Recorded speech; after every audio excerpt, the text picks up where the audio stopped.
This podcast is brought to you by The Pod Tower, hosted by the Watchtower database. Visit youtube.com/thepodtower for informative, hilarious DC animation-themed podcasts and live streams every week. And check out the Watchtower database for DCAU video essays, timelines, fan theories, and more.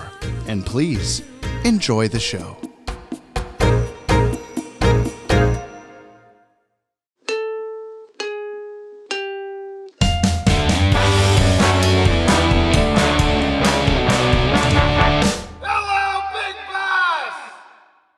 Listener, listen to me. Before the episode starts, there is a new Watchtower database video out today. It is a Will It Canon episode on Batman Caped Crusader. It's very cool. It's packed. It's an hour long. I think you'll really enjoy it. Please go watch it. And if you're listening to this on your phone or whatever, go onto YouTube, put it in your watch later. And then when you're done listening to this, just watch. You could pause this and watch it first. I don't really care. Just do both of those things. Please watch the video. It took so long. It was so hard. Penis euphemisms. Okay, here's the episode. You know, this is what you're in for. Thank you. Whoa! Tell me why. 8 Another turning point. And a fork stuck in the road. That one just doesn't work. No, it doesn't. We're trying to put Green Day Good Riddance to any other song and just sing only the... There's got to be... This is how we're starting 2025. Yeah, hold on. There's got to be like a Britney Spears song that does it, right? Mbop. By Britney Spears. Hit me baby one more time. I can't think of I can only think point a fork stuck in. I can't think of any, like, I'm trying so hard to just think of the Green Day lyrics that I can't think of how the other songs go. Like when a song's playing on the radio and you're like, what's that other song? Shut up song, I can't think. Yeah, like shut up the world. You gotta turn everything off. Well, this is some meme I saw of like, I'm getting close to my destination, so I better turn the volume down so I can see better or whatever. I'm not the only one. Yeah. Whoa. What is that? Why do we do that? Because brains are fucky and weird. Podcast listener, we are here for your fucky and weird brains, okay? Your stupid mental health. Yeah. Hey. You know, I forgot to do it in the title of the document, but I've changed... Jotba to Jabwa in my stuff now, because that's the proper acronym as we've discovered. I'm very thankful for you. Thank you. Greetings, babies, and welcome to episode 151 of Jump on the Bat-Wagon. More importantly, welcome to January. It's a new year. Yeah. If you are a regular listener, it's Fuck January. You, it's January. If you're a catch-up listener, why are you listening to this podcast? You should be listening to Ketchup. Yeah, I was going to say you should be listening to the Condiment King. All right, calm down. Okay. I'm James from the Watchtower Database. I'm Brian from the Watchtower Watchtower Janice base. Chandler. And I'm here to show my good buddy Brian from the Watchtower Database YouTube show. I should just change it to that. The entire DC animated universe from start to finish for the very first time. The start was quite a while ago now, which is kind of cool. Like I showed Brian the Lost episode Sega CD Will It Canon episode last night. Because I can see that now. Yeah, I had made him a spoiler-free version that chopped out like 2 shots and then put a spoiler alert and a censor beep over like 1 sentence or maybe 2 or 3 sentences. That was a few times. Yeah, and then, but other than that, like it was a proud papa moment where I got to watch. You understood everything I was talking about. There's a bunch of podcast jokes in there. I did the adjacent wink, all that. Okay, wait. Yeah, Banana Man. Yeah. If you are out there, I need video. to know if you've seen the Mixie video that they did. And when did you put that out? Last February. So almost a year ago. Yeah. There's a Banana Man reference in there. There is. It's near the end of the video, but it's there. No, it's It's in there. Oh. Okay, everybody just go watch it. Yeah. Fuck fast forwarding. Just watch the whole thing. Yeah, well, yeah, in general. I'm just telling him where it's at so he can know. And it was one of those, like, I was like brushing the dog and I'm like, but kind of like looking back for a second and looking back at the screen. And then I like had one of those, like I looked back and suddenly there was a Banana Man reference and I need you to go see it. I don't want to spoil what it is. In the controversial airdate order, so he may view these shows the way human beings experienced them in the far gone days of the 1900s. With another turning point and a fork stuck in the road. We're almost to the end of the 1900s. We're starting the year 1999 today. I know. I don't know. We got to figure out what we're going to change it to, but this is 2000s. Yeah, I think I said that before. And you were like, ew, no. You didn't like it. I think I probably would have mentioned that I always like calling him the 0000s. Oh, yeah. The far gone days of the aughts. Yeah, God. No. Yeah, it's our first episode, 1999. It's our first episode of Jabwa Season 8. Which makes it feel like we've been doing it for 8 years, but it's actually... It feels like we've been doing it for 8 years. It does kind of feel like that. Okay, Brian. We're starting a new show today. You knew that, but you don't know what new show it is. Correct. Maybe I'll give you the name of the episode first, and that won't help you at all. It might. The episode is... Well, maybe don't. I don't know. No spoilers. No spoiler. You got to predict what it is. I don't know. It's called Rebirth, parts 1 through 2. What do you think? What show is this that we're now watching? You've been vaguely aware of this show the whole podcast. And then some. I'm going to drink tea. What do you think? You say vaguely aware. Uh-huh. And there's shows that I'm aware of. Mm-hmm. And there's shows that I'm... Well, I've told you it's not the Zeta Project, where you know that. Yes. I know Zeta Project exists. Yes. Everyone knows that. I know... Mm-hmm. Okay, well, I'm saying... I know! Another turning point on the road. Okay. Is it Batman Beyond? It is Batman Beyond. Wow. Congratulations. We're doing Batman. We're doing Batman. Okay. Batman Beyond. So this is what I know about Batman Beyond. Yes, please tell me. I know that it's a thing. Mm-hmm. I think I knew it was a show, but I didn't know if he was like part of like Justice League. Mm-hmm. And I know that from, I think, one of your old videos, is it a different timeline? It is widely accepted to be the same timeline. It's just in the future. Maybe that's what I was thinking of. 4 or 5, it's probably been more than that.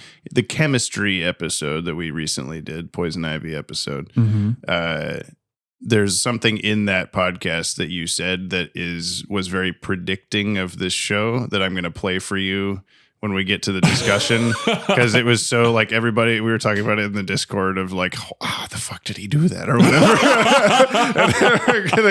We'll get to that, but I won't tell you what it is, obviously, until we watch the show. But can I tell you what I was actually expecting in the back of my mind? What? Until you said Rebirth. Yeah. I thought we were going to start Justice League. Okay. No, not yet. Okay. Because that was the like everyone's always fucking hyping up Justice League. Yeah, I would say they're hyping up Justice League because it's good, but also because it's like one of the last shows that we'll watch. Oh, what? So it's so like all the creative people making these shows have like learned all their lessons and shit like that, and the show is very tight and good and things. I know that you like tight and good things. I like tight, good things. Oh, God. Like forks stuck in the road. This is such a tight fit. Yeah. At the time of this recording... Holy shit! You don't have your phone. I'm not going to tell you. I'm not going to tell you. Wait. Can you stop screaming also? No. Well, at the time of this recording... 11:37 a.m. Good baby. job. Batman Beyond is streaming on Max and available on DVD and Blu-ray. I can see her lying there in the hallway. That's nice. Check this out. Yeah. Check this out. We got a conversation from the what's it called? Yoppie Games. Uh-huh. What's it say? Wait, don't say it because then people will know how long ago we recorded this. Okay. They just know it's 11:37 a.m. If you'd like to follow along, you can head over to bit.ly/watch DCAU. The link is in the show notes. Rebirth, parts 1 through 2. This first aired Sunday, January 10th. Holy shit. Nope, this is the 4th today. Oh, they know how long ago. 1999. At 7 p.m. and 7:30 p.m. on the WB. About a month and a half after our last episode, Little Big Head Man. This aired 1 through 2 and produced 1 through 2. Congratulations. Wait a minute. Fuck. Hold on. What? Oh, Brian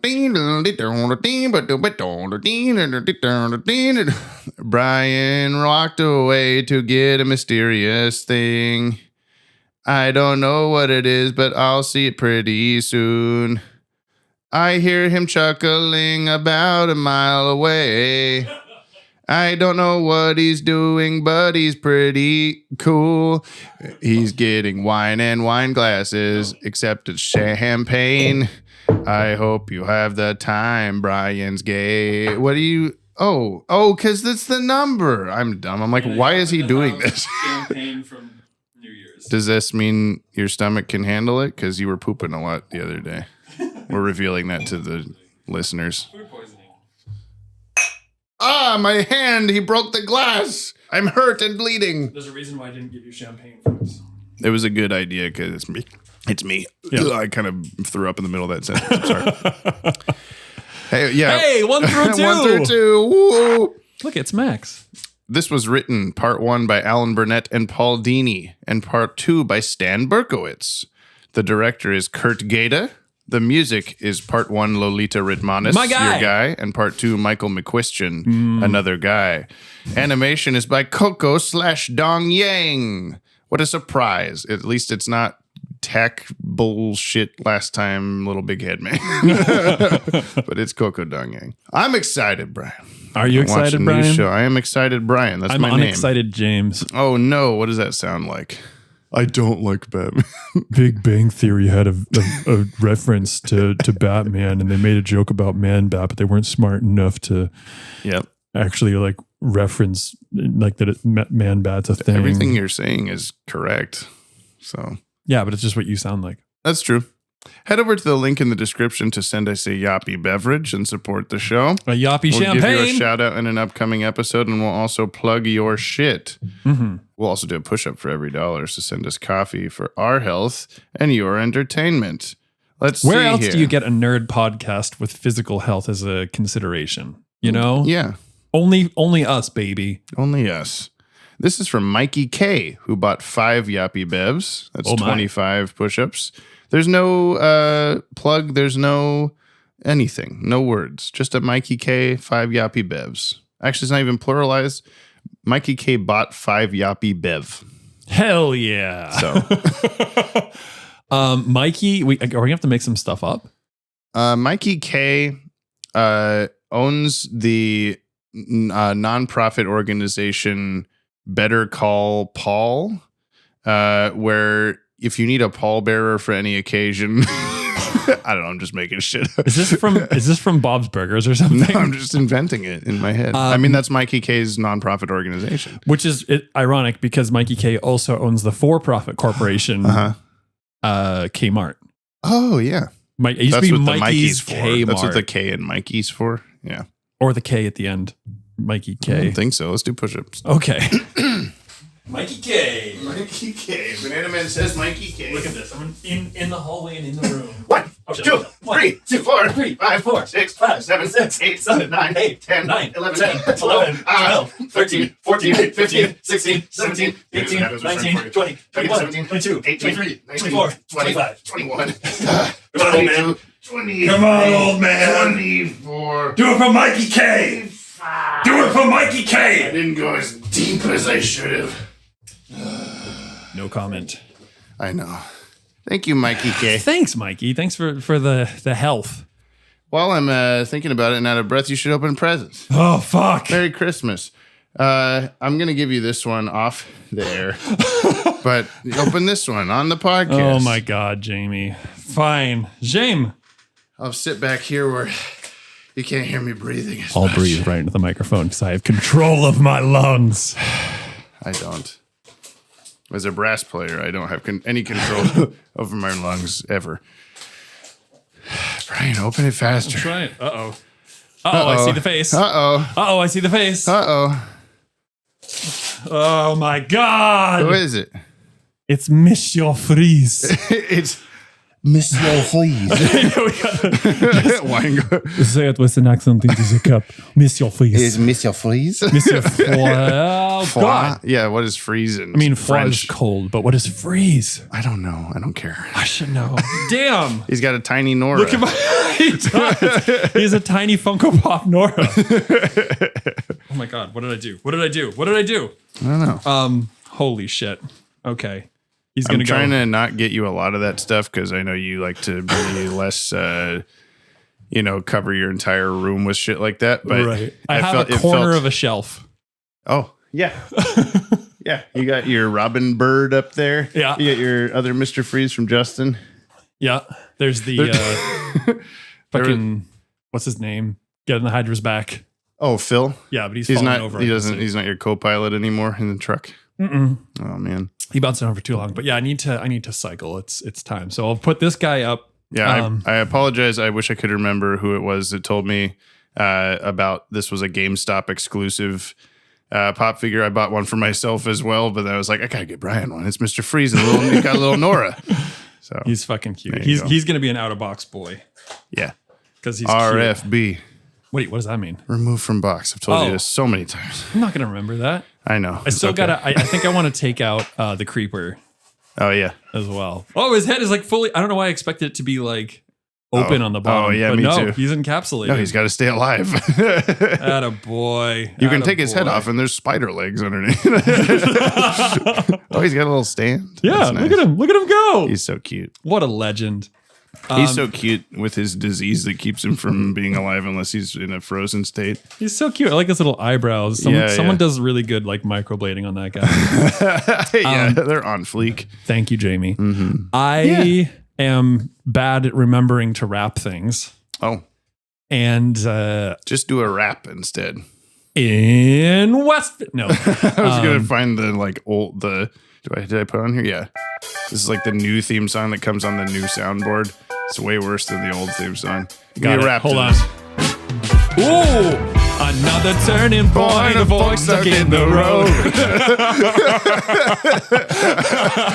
It's our new podcast meme that everyone loves. But so I always have the there's no chance that I could get you a thing that you don't have. Oh, and I firmly stick to that. However, I'm sorry. It's okay. Do you own the original Superman radio broadcast? Oh my God, no, I don't. That's awesome. You do now, baby. Holy shit! How, is it like multiple? Is it just one episode or something? What does it say? Yeah, it's front and back. It's one episode. Yeah, no, that's awesome. So I did. This is where Kryptonite originated. Oh, really? On the radio show. They needed to he's got to have something that makes him weak, I guess. And so nobody knew what Kryptonite looked like yet. And so they put it in a comic book. Well, shit. Okay. Yeah. I wish it was in a little bit better the tape shape. Holding it together, but it's old, man. It's old. So I did record it. I transferred it to digital. Oh, but it was original radio broadcast number 1 and number 2. Yeah. So that means it's the first 2 episodes. I guess that's so. really cool. But because that's so old and in rough shape, the sound is terrible. Yeah. I did then find a YouTube video with a clean version. Okay. So this is more for the physical object than anything. Yeah. Yeah. Like I said, it was bad quality. And I'm sitting there trying to clean everything up in Logic. But does this have I'll look at it more later when we're not doing this thing that people can't see it. I was going to see if there had a date on it from when it was recorded. But thank you. That's really cool. I don't have that. You're right. I'm so glad. Okay. It's time to go watch Batman Beyond, motherfucker. Okay. And I am ready to do it. I am ready too. I got my cup of tea and I got my champagne. Champagne.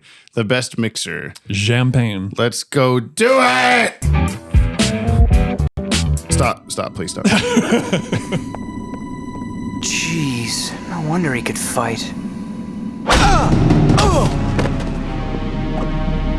Get out! All right, I'm going. It's not like I did anything wrong. Freak.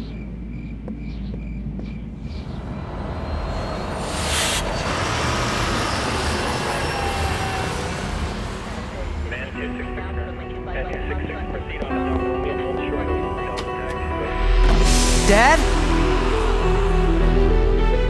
Oh my God.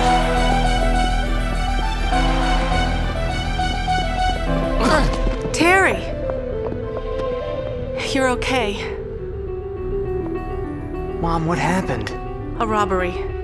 The police say it's the Jokers. They surprised your father. Where is he? Where's Dad? Honey, Dad?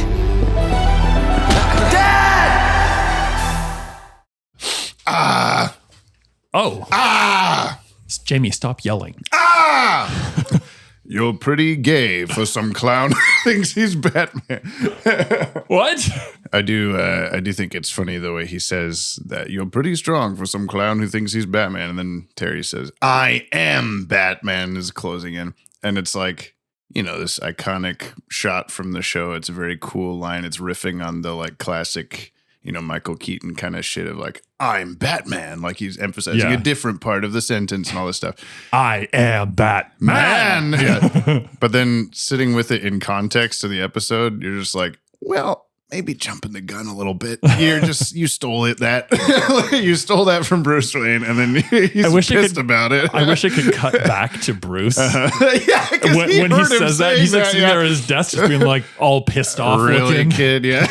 He definitely heard him say that in the back computer, just like, yeah, you hear him go like fat chance or something in the headphones. Or maybe he does that and like the suit like zaps out again and it just like freezes him. He's like, fuck you. Okay, I'm not Batman yet. At any point, he can just push that button.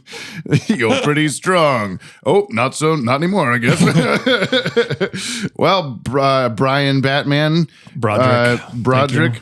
Can you please tell me what happened in Rebirth, parts 1 to 2? After the song. You're wondering, Synup, what you just watched. Synup. Take a listen to the synopsis. The short summary, which is sometimes kind of long. We almost need like a new version that has like underneath it. It's just so quaint for what we just watched. All right, Cooney, get on it. Yes, I can tell you what happened. Please do. And I'm gonna make it a bit short. Okay. So there was a lot of stuff. There was two episodes of stuff. We watched 2 episodes. Yeah. Yes.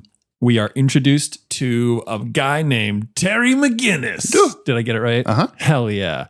And he's a wrestler. Did I get it right? Sure. Yeah. Hell yeah. And he's fighting for good. Did I get it? I mean, he's fighting against bad guys. He's inexplicably already pretty good at fighting. Yeah. So that they don't have to like make him figure that out. Right. So we're tempted to side with him, and he keeps getting into trouble with bad guys. And there's a group of baddies called the Jokers who are like knockoff Jokers. Yeah. It's with a Z, by the way. Oh, God. Of course it is. Joker Z. Ooh. And we're your toque, blah, blah, blah. I'm Kyle. Actually, I have been. It's in the other room. Me too. It's great. Actually, it's a really shout out to the Film Realist merch. It's a good quality toque. It's a really good quality beanie. And I am Beanie. It says. I was like really cold the other day and like going to bed, and I was like, oh, this is ridiculous. Why isn't my room like 1,000 degrees? And I was like, I know what to do. Toque time. Tim the Toque Man Taylor. Anyway, getting back to this.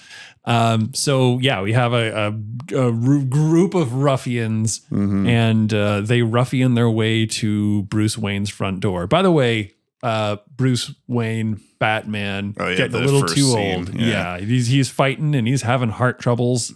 I like that he like had like my chest, and then he like walked it off and are you all right? And you're like, okay, like, Batman's having a heart attack, and then he had a heart attack. You're like, oh wait, shit. Yeah. I was like, yep, you're right, Brian. So yeah, he essentially I think a poignant moment. He pulls a gun on a bad guy because he's getting his ass kicked, and then it was his last resort, and then the bad guy goes running away, and Bruce Wayne goes. You said like this is a big moment or something like that. Because we were being our like kind of normal, stupid, jokey selves during that the most like hardcore serious scene or one of them from the episode, and I was like, oh no, like are we gonna bullshit our way through this like important thing? But then as soon as he pulled the gun and you started like, oh, he's old. Like you started like, oh, this is interesting. Like, okay, good. Yeah. So he pulls the gun, and then after that he like looks at it, he's like, what have I done? Kind of a moment, and says, never again. And so he like hangs up the bat. He hangs up the bat forever. He hangs up the bat. That one bat that was stuck in the clock. He just hangs it on the ceiling. And then we get the progression of Derek. Holy shit. Powers. He's our new. I'll give you one of these every time you get a name right. He's our new bad guy. He's our new Lex, because it sounds like he's been running Wayne Enterprises. Which isn't it's now WaynePowers. Give me the. All right, it's a half of one for half the name. Yeah. And he's a bad guy. He's power hungry, and he's made his name. And he's made a gas virus thing that essentially disintegrates anything and anybody. And even he's gonna baby cows that we don't get to see, and he's gonna like Eastern block that shit, and some Eastern European, presumably.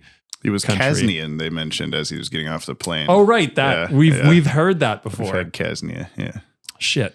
It's okay. It's a lot to absorb. Yeah. And so he's trying to be a big bad guy and sell biological viruses to the Kasnians. This whole process is discovered by Terry McGinnis's father, Warren McGinnis. Grumpy McGinnis. Yeah, they barely say his name. He's barely in the show, but yeah. Yeah. Anyway, so he gets the Warren figures everything out, and then as a result, he gets killed, and Terry's going on a rampage, and he steals Bruce Wayne's new bat suit. With all the technological stuff that Terry noticed at a moment's glance. Yeah, he was just staring at it. He goes, flight control and this thing and enhanced strength and wow. And I never really thought about that, but yeah, you're like, you got that all by just looking at it or whatever. Maybe it's more detailed inside the cartoon. It's like written on the bicep. There's a little tag hanging Includes. off. Yeah, do not, dry clean only. Strength modifications. Listen through your fingertips. All this good shit. Yeah. Which, by the way, I'm going to throw a big fucking wrench. You know the wrench they were beating up Batman with in the beginning? I'm throwing that wrench into the works.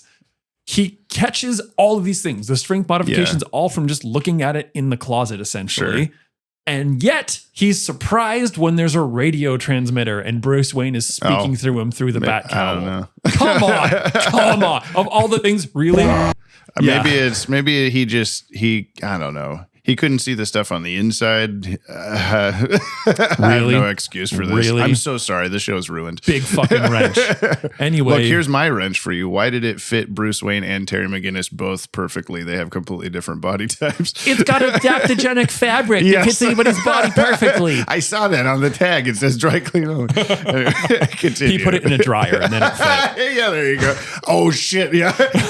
I put the suit on. It was like really sweaty and bloody from the last time you were in it, so I needed to wash. It shrunk a little bit. There we go. It would be better if they just if it fit from the top and then you go down and there's like a foot really and a half baggy. Of extra fabric just hanging off his toes. Yeah, when that shot that pans down his body before the rocket boots fire, they're just dangling pajama feet at the bottom. Or better, he's like rocketing off and you just see this like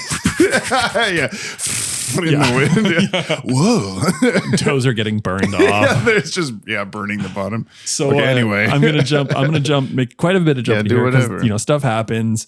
And basically Terry, now self-proclaimed Batman, is like, I'm going to stop this thing. Bruce Wayne's like, okay, I give you permission to do this one thing. We get Terry like gets all batted up and he's going to foil everybody. And there's like kind of a big last fight. Terry's trying to Mr. like Fix. Yeah, he's trying. I didn't give you the opportunity to remember his name. I'm sorry. I'll pretend you did. I remembered it. I actually did. I don't think they said it till part 2. He was just like creepy scar eye guy. Yeah. And then he was like, my assistant, Mr. Fix, will do this thing. I'm like, oh, that sounds goofy as fuck. Yeah, they said Mr. Fix, and immediately the song called "The Fix" by the band Elbow came into my head, which is a very good like Bob jazzy the Builder will help you. Yes, it is me, Bob the Builder. So anyway, I'm gonna have this. I presume because I assume he's not dead. We're jumping through. Yeah. Terry throws a gas canister at Derek Powers. Derek shoots it, and he's like, "Oh fuck!" and he gets gassed. I shot the skeet too hard. I skeeted too hard. No, skeet. He said it's like shooting skeet. That's what the joke. Yeah. For those who didn't watch the episode, Kimmy. We do have a little bit of a spoiler or Chekhov's treatment, which is extreme heat or extreme radiation will take care of the virus. But end of the episode. Now he's been treated and he's glow in the dark / X-ray. And I looked over at you and said, "Dear God, please tell me they don't call him X-ray from now on." And then you just Mr. kept X-ray. staring at me as he like did his cool final bad guy shot, walking toward the camera. I'm like, Brian, can you fucking watch the episode? Yeah, with the skull. Great. Yeah, you've seen it. He's You fucking understand. see-through. He's a skull man. And before that, though, we see Mr. Fix get electromagnetized with his fucking zappy brass knuckles to the dashboard of this thing that's going down in the ocean with all the gas canisters flying around. So he's going to come back as some mutant too. And they'll be like, "Oh, I didn't know that water makes you whatever." Yeah, the gas turns water, man. Yeah. Yeah, I'm looking You forward want to to put seeing money on this? Yes. Okay. Yes, How I much? do. You've got Jamie, I have no money. Little Mr. Freeze and a bottle of champagne. I got a lighter that's like mostly dead. And it kind of bent. Oh, it purposely bends. You can light the lighter on fire. Infinite lighter power. Are you telling me Mr. Fix is toast? I don't believe it. Okay. I believe I in my heart I know he's coming He turns back. into Toast Man, Butter Toast Man. Anyway, Mr. Bruce Wayne? Yeah, so then shows up. the episode rounds out. The bat suit is very hastily tucked underneath Terry's bed. Terry's mom walks in and says, "You're Batman!" Yeah, she could have just walked 3 feet into the room and gone, what the fuck is this? Yeah. Or his little brother that keeps bursting into his room the whole episode.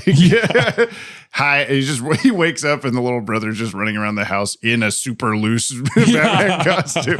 Or it's shrunk into his size somehow. He's like 2 feet tall.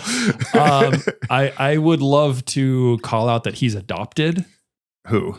The little brother. Oh, why? Because his eyeballs are different than everybody else's. He's got Superman eyes. Yeah, the little like dot line eyes. Yeah, I don't love it. Therefore, he's adopted. Yeah, it's like the South Park Canadian flappy head rule. Yeah. He's just Ike. Yeah. He kind of is. Find the bat suit under your bed. He looks differently animated. He looks like he's from a different show. Cartoon. Yeah. But so then Bruce Wayne shows up and says, "Hello." Here, I'm gonna do my best impression. "Hello, Bruce Wayne here. I like milk in my coffee. I want to give your son a job. Just a regular job." And Terry goes, Mr. Bruce Wayne is here. He said he wants to give you a bat job. I'm not sure what that means, but come on out. Maybe put some pants on, idiot." "Hello, my name's Bruce Wayne. I'm here to give you a job."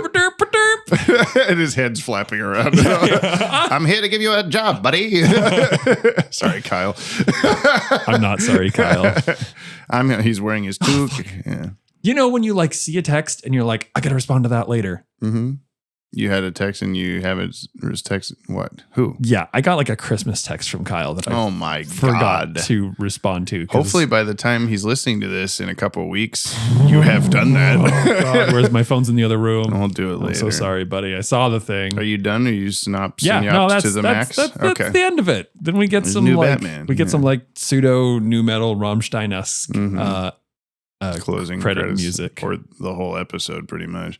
The music on this, I was like listening to like we got a music the 1990s Tama drum kit forward. I was just like, man, this is a whole fucking choice. Yeah, this is a whole fucking choice. Yeah, well, we have a music segment now, so we'll do that. Yeah. When they shake hands and you're like, he's got a successor. But what happened to everybody else? And then I'm just like, oh, I don't know. there's more episodes of this show. So here's my prediction. Yeah, okay. We've heard one of them already. Barbara Gordon, Commissioner Barbara Gordon. Mm-hmm. They should have just said Commissioner Gordon. I know. I thought that too. I feel like it's way more artistic. It was a little bit more, ham-fisted for the audience. That we're winking at you. It's Barbara Gordon now. Yeah. You see, Bruce has the disc. He's like, give this to Commissioner Gordon and turns Barbara Gordon, and then he slowly turns to the camera and just stares. Takes a deep breath. It's different now. It's the future. Commissioner. Jim Gordon is dead. His daughter's taken over. You got this, audience. Well, you asked where Alfred was, and you can presume. He's taken the. He went back to the youth cookies. Yeah. And he's just like fucking off in the Bermuda somewhere. He should have done that. Yeah, and let's see, Nightwing. Mm-hmm. So we see his outfit, the rack of costumes. Yeah, but I don't know. I'm guessing Nightwing is like being moody, so he's not currently Nightwinging. Mm-hmm. And he married Barbara Gordon. Shrug emoji. Okay. I'm not going to tell you. Good. I'm also going to try really hard to not let in on your guesses for what? Wait. Yeah, don't let in. Yeah, but here's my record. Okay, I'm just going to stare blankly at Mr. Freeze while you make a guess. Mr. Freeze is going to look cutely back at you. Oh, he is pretty cute. Why are his eyebrows so like cheruby? Like they're like, oh. I don't know. They're kind of James Struckery, actually. They are. They're very thick. Anyway. Okay. Considering Bruce Wayne is completely alone, everything's covered in dust. I don't think he just pushed everybody away because I don't think everybody would let them do that. So I think everybody's dead. Oh. I think Robin's dead. I think Nightwing's dead. Interesting. That's my new take. Okay. And here's his little black halo. Oh, you're holding a Velcro above Mr. Freeze. He's got a fucking halo.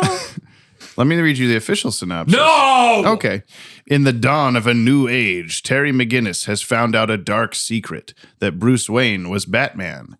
When his father is killed, Terry uncovers an evil plot by WaynePowers CEO Derek Powers and goes to Wayne for help. Terrible sentence. Yeah, WaynePowers CEO Derek Powers. And goes to Wayne for help. Part 2. After stealing the bat suit from the Batcave, Terry McGinnis plans to stop Derek Powers and find the man who killed his father. But what will Bruce Wayne do? He'll paralyze him, and then he'll unparalyze him, and then he'll give him a bat shake. I don't want to know what that is. I don't think.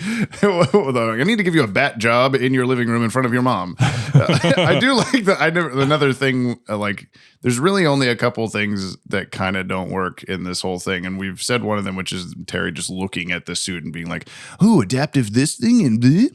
The other thing is the very end. Well, it's a very cool moment of him, welcome to my world, and they shake hands and Batman music. Mary McGinnis is just sitting on the couch like, what does that mean? What are you saying? Why'd you change tone of voice and say, welcome to my world? That's a strange thing for an old billionaire to say to my teenage son. Anything a billionaire says is going to be weird, Jamie. Yeah. Oh, Elon Musk showed up to our house and he just said, welcome to my world. Like his voice dropped an octave when he said it. I'm not exactly sure what's going on. Hi, I like milk in my coffee. Yeah. Welcome to my world. Thanks for being the new Batman. What does that mean? I forgot to do this because I'm changing up the order of the show very slightly, and I was going to do this before we do the synopses. If we have any new reviews on Apple Podcasts, I want to read them kind of near the top to get people in there and incentivize people to do it more. This is a new review from Goji Land. Absolutely spectacular, 5 stars. Love listening to these yappy dudes. 10 tiny killer croc gloves out of 10. So thank you. Goji Land. I want to know more. Are you like a goji berry farmer? Like, I don't know. Can we talk about this? A whole land of gojis. Goji. I want to visit Goji Land. Cooney Phoenix. I want to visit Cooney Land. Yeah, Cooney Land. It sounds like this. Shit, I can't get to it fast enough. I was trying to do that at the same time as this. I was like, welcome to Cooneyland. I think need to get you like, rather than just this like navigable it's like its own thing. I need to get you just a single and you They're can like all identify them. Yeah. It's okay. This is still better. I can still put a lot more stuff in there than before. Yeah, but you can't get to any of them on time. I know. When I need them. Yeah, I'm still learning the order of stuff. Anyway, how did you feel about this? This is a very drastic shift from what we've been watching with like, what, you're making a grimacing face. Look, it meant well. I knew you were sarcasming me. I see through you. Big Bang Theory sarcasm meme. Yeah, whoa. Hold up the sign. Continue. Sorry, I had to cough. I dropped. I liked it. Yeah. It was hard as fuck. And there was just like, well, what happens? When Batman leaves and there's a vacuum created, you get all these like wannabe, that one of my favorite parts of the show was the guy like, we're the Jokers. Yeah, and sure. Bruce was like, go fuck yourselves. That's dubbed over it. Go fuck yourself. The best part about I'll skip a little bit, but the best part about that scene to me is that Bruce Timm is voicing that Joker that gets in his face and says really? that. So it's like he's just like, yeah, sure, Bruce Timm. You're the Joker. Man, Kevin Conroy on point as always. Yeah, you were like, oh, I'm really glad they like brought him back or whatever. And that was something that I'll get into like the creation of the show and that kind of thing. But like that was something that they debated doing, was recasting, like casting Bruce Wayne, like old Bruce Wayne as like an old man. And then Kevin Conroy just came in and just started talking a little more like this than he normally would. And they're like, oh no, why would we do that? Yeah. This is much better. Yeah. Absolutely. Was that Dan, that better not have been your you better have been against that. Oh, I'm sure. I think he would have been. I'm sure. Yeah. Not that he may have had much pull in the voice department, but still. He's a big guy. He's a good guy. We like Dan. We love Dan. The vacuum left by Batman. Oh, the right. city's kind of gone to shit. Yeah. It's gone to shit, and not in a like a 2024 kind of way. You know? Like a modern way. Yeah. 20 years later, in fact. Yeah. But it's like we don't have much of a rogues gallery. I presume they're going to give us some kind of closure. Mr. Fix Water Butter Man. He was down there with his butter sandwich. And butter? I said buttered toast man earlier because you said he was toast. I was combining the stupid ideas. Wow, anyway. good for you. Thank you. I was there. That's a real Batman Beyond kind of way. I know. I'm just thinking Batman Beyond. But it's I think some of the things that they didn't touch on were some of the more intriguing. And just like that, like, well, what happens when you don't have a Batman and you presumably don't have the same caliber of super villains anymore? You just get these like punks on bikes who are like, they got studded chickens or slapping you with a studded rubber chicken looking thing. I like how they obviously like know of the Joker. But he's, whatever's happened to him between then and now is like, they're just kind of vaguely like, oh, well, he was probably like this. Well, whereas like the Joker himself would probably see that and be like offended by like how stupid and bad it is compared to like, this is not my like genius, whatever. It's kind of like people wearing Che Guevara t-shirts. Yes, and very much. And thinking that's like a political. Really hardcore. I'm cool. Yeah. Well, it's like wearing the t-shirt doesn't mean a damn thing when you get down to it. Like you're in support of the guy. Is that what you're trying to tell me? Like, I love Rage Against the Machine. They kind of like took a little bit of his thing. Yeah. But so yeah, it seems like these people are kind of like they're just posers. Yeah. Right. And like Terry, I think, is a little more real about things. Yeah, this is the first show that I actually gave a shit about as a kid. Like Batman and Superman were on. I had the binder of characters and stuff, but I didn't really watch much of it. And then how old were you when this came out? I was 8 when this came out. Oh, you were like 15. Yeah. When you compare those two numbers, we're already eking into like, that doesn't sound too much different or whatever. 8 and 15. Like, well, just what I'm just imagining to me right now, those two. I was driving ages. Oh, all right. but compared to like 0 and 7, that's a little.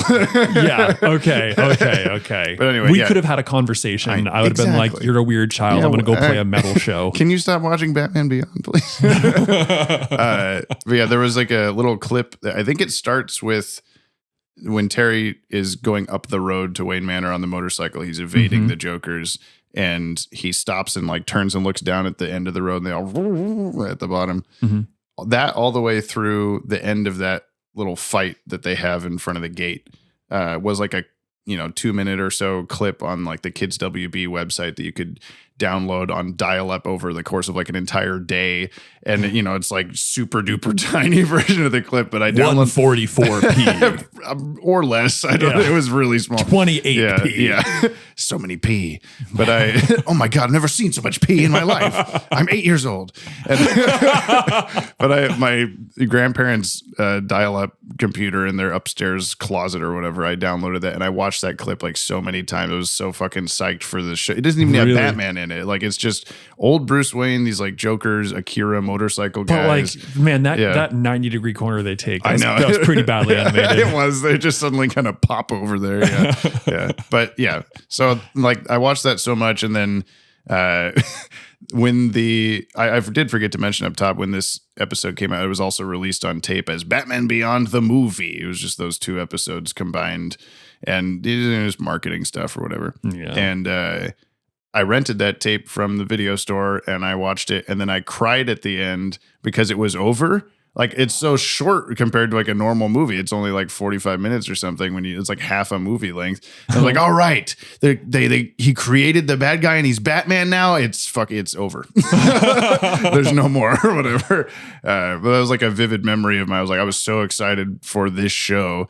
And it was like the first one that I like, okay, I got to catch every new episode and all that kind of stuff. So I was definitely sitting there. Like, I took one during the I Am Batman, I took a picture of you watching that shot because I was almost like mystified when I said at the top of this, like, Batman Beyond is streaming on Max or whatever, like, these words are coming out of my mouth for the podcast. Like, this felt like a thing we would never get to or whatever. It does feel like next level. It feels like 2025 in here, Jamie. I know. So the up top you have he's already old. Bruce Wayne's already old when he has his heart attack and whatever. Yeah. And then it cuts like to 20 years later. He's older. Yeah. So that opening scene with the gun is set in 2019. And then the 20 years later is 2039 is the year that the show is set. It's too bad we didn't do 2019 and 2019. Yeah. Like, we should have started this podcast in like 2015. I know. If we would have been done by now. Yeah, we would have. But yeah, that's always really kind of a funny thing to me. Like, when 2019 rolled around, there's also like an exact like June day or something you can pin it down to for that opening scene. Oh shit. And whenever how? There's a comic adaptation that shows like the actual date. Yeah. Well, that's a it's not this. It's the same thing. Jamie, it's the same thing. I'm gonna need you to fuck right off. Okay. Just leave the room. This is my podcast now. We're going to talk about cars and cameras. And cars and cameras and Mr. Freeze with Brian. Beyond. Brian Beyond. Next podcast. Cars and whatever the fuck you just said. Cameras. That's what. All I was trying to say was that on that day in 2019 where it's like, this is the day Batman quits, we put out I did like a DCAU Batman like montage music video thing. Adam did music for it. And it was like this kind of like, we are now living in like the like post DCAU Batman era. Like, he has quit. Yeah. Like, if this was that world or whatever. And there's a couple of times where I've said that in videos, like, there's no Batman anymore, so what are you going to do or whatever? And people have been like, oh, well, that makes sense why everything's 2024 now, 2025 now. Oh. There's no Batman to keep it going. Oh, man. But it's okay. Once we get to 2039, a teenager will become Batman instead, and it'll be fine. I don't think we're going to make it. Yeah. Gotham City won't even look that good by the time we get there. The sky's purple now. Did you notice? Instead of red in the future. Yeah. I didn't. It's purple. Oh. It's cool. Wow. What did you think of the new Batman suit, like design-wise? Okay, I'm a little hot and cold on it. Yeah. To be completely honest. When Bruce Wayne came out of the shadows at the start, you just, what? As he's like flying and doing all this stuff. Well, that was the thing. It wasn't the bat suit. It was what the fuck he was doing with it. Oh, yeah. Because it was like, yeah, cool. Like I've seen that before. Right. I've seen that around. But you weren't aware it flies. No. They fly now. Yeah. I was like, my first thought was like, oh yeah, cool. That's right. I forgot like he doesn't have a cape anymore. Oh, he flies though. And he's got like he's got like a squirrel wingsuit. Yeah. Like the Nightwing thing. But it like goes away and comes back. Yeah, it retracts into his spine. Don't like that. I'm surprised Terry McGinnis did. Oh, and retractable wings like Nightwing when he's looking at the suit. You know, I think it's a cool look. The thing that I'm a little like about, which is the same complaint I have about his Great Dane, about Bruce Wayne's super jet black Great Dane, is like you made this thing so black that it's awkwardly two-dimensional. A little bit, yeah. You know, like you can't quite see what he's doing in some angles. Yeah. Did you ever see the like I think it was a British thing during World War II, the like some kind of weird camouflage they did? I don't know. Will you look this up real quick while I'm talking? Just like British World War II camouflage. British ship World War II camo. Like go to the images. Oh, ship? Yes. Oh. Like boat. Big boat. Oh, this thing with the with the stripes where you can't tell like which angle it's facing or whatever. Yeah. Right. Yeah. So it kind of gives me that where you like look at like the dog. Maybe it's on purpose. And it has like one the dog's camouflaged. The dog is like one dimension on its muzzle. Yeah. Which is slightly different shade of black than the rest of them. Batman Adventures Joker eyes. Yeah, and he's got two white dot things in his eyes. And it's just like, okay. And so same thing with the bat suit. Like it's a little more than that, but it's so flat that it kind of takes away from it. Yeah. You know, when he's maybe you'll get used to it. I don't probably, know. But it's just so like when he's in a brightly lit place, it's fine. When he's in the shadows, you're just kind of like, what the fuck am I looking at? And I get that like it blends him into the shadows. It's this, that, but it is unrealistically dimensioned compared to everything else around it. It's the most fantastical like thing. I mean, there was fucking Superman, but I'm just thinking of like, how does his mouth work? How, you know, how does any of this, how's all this circuitry and whatever fit in like a skin tight thing? You know, it's the future, LOL, or whatever. You just accept it or whatever. But yeah, I guess I can kind of see what you're saying. I do really like that shot that what? It's the future, LOL. My brain is just processing that background. Can you make that a bumper sticker? Because I really want to put "It's the future, LOL" on my vehicle. I can make it the subtitle of the episode. No, I want a bumper sticker. Oh, okay. I could do both. Thank you. And it's just the shape of Batman's silhouette or something. So no, I just want like it's the future, black LOL. bumper sticker, white font, or the inverse of that, and just "It's the future, LOL." Because like the world we live in is so shit right now that I feel like, ooh, welcome, welcome Gotham to the future. There's a shot when he's like hiding from the like stormtrooper-y guard. They are straight up stormtroopers and shoot like them too. Yes, they sure do. But he's like hiding behind a box or whatever, and even his like gray highlights are missing, so he's like extra like hidden in there. And I was like, oh, that's really cool. But then also he's just got big bright red bat on his chest, and it was just like, oh well, maybe you should tone that down a little bit. Like maybe don't put the target where your heart is. Like that's why Batman had a heart attack. People kept punching him right there. Like I can see this. Yeah, he should have taken some of that like weird camouflage from the British Navy. Yeah. Batman's just covered in different angled stripes. Then he walks out of the shadow at the start. That would have been a lot more like, whoa, what the fuck? Which way is he facing? I don't know. Honestly, it's like just how zebras do.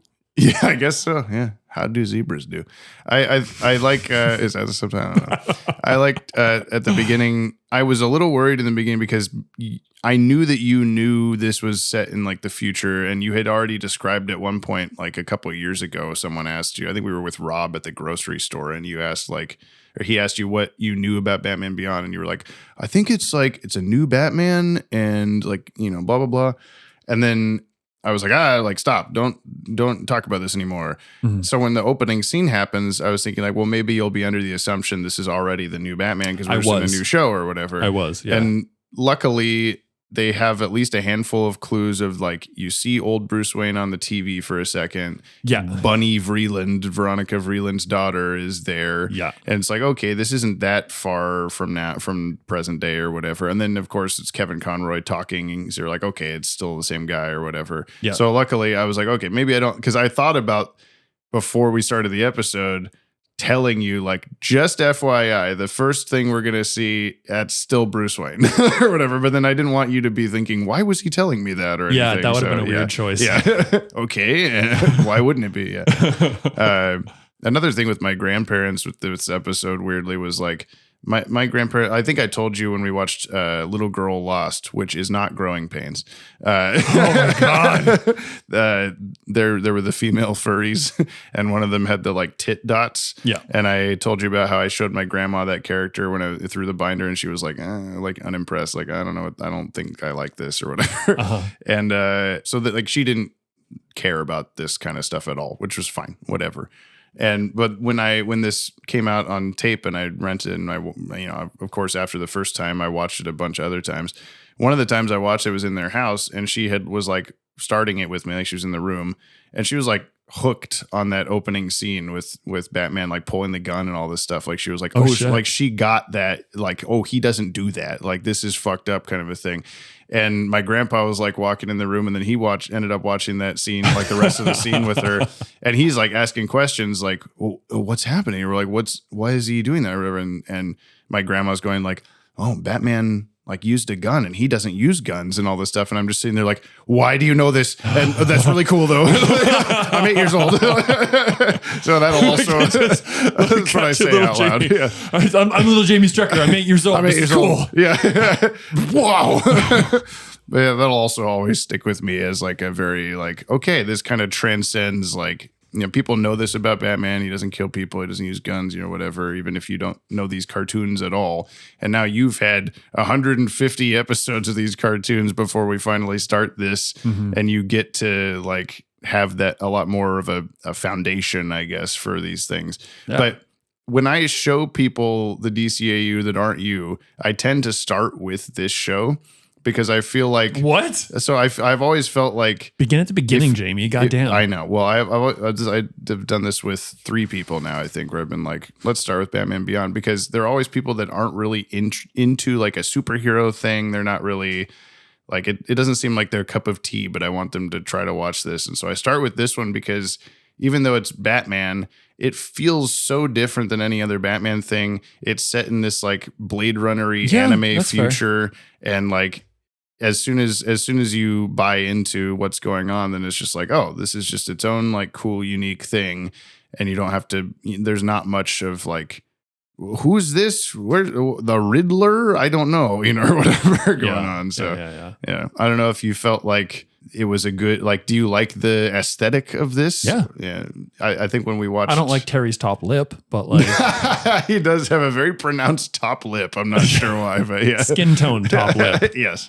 He's just got a big top lip. I don't know. I don't know what to tell you. Terry top lips.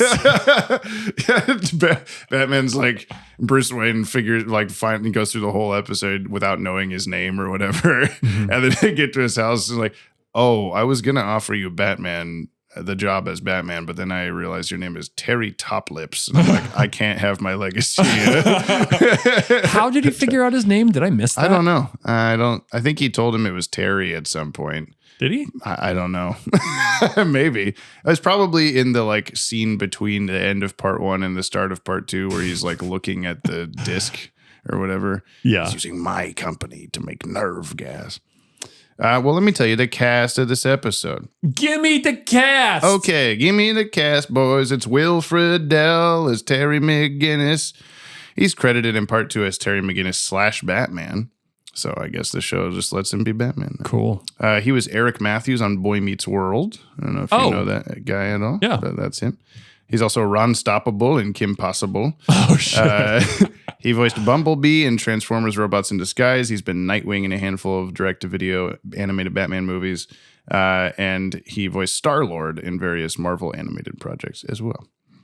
Kevin Conroy as Bruce Wayne / Batman, credited in part 2 as just Bruce Wayne. Mm-hmm. We've had him. We know so Bruce sad. Wayne. Yeah, he's just Bruce Wayne now.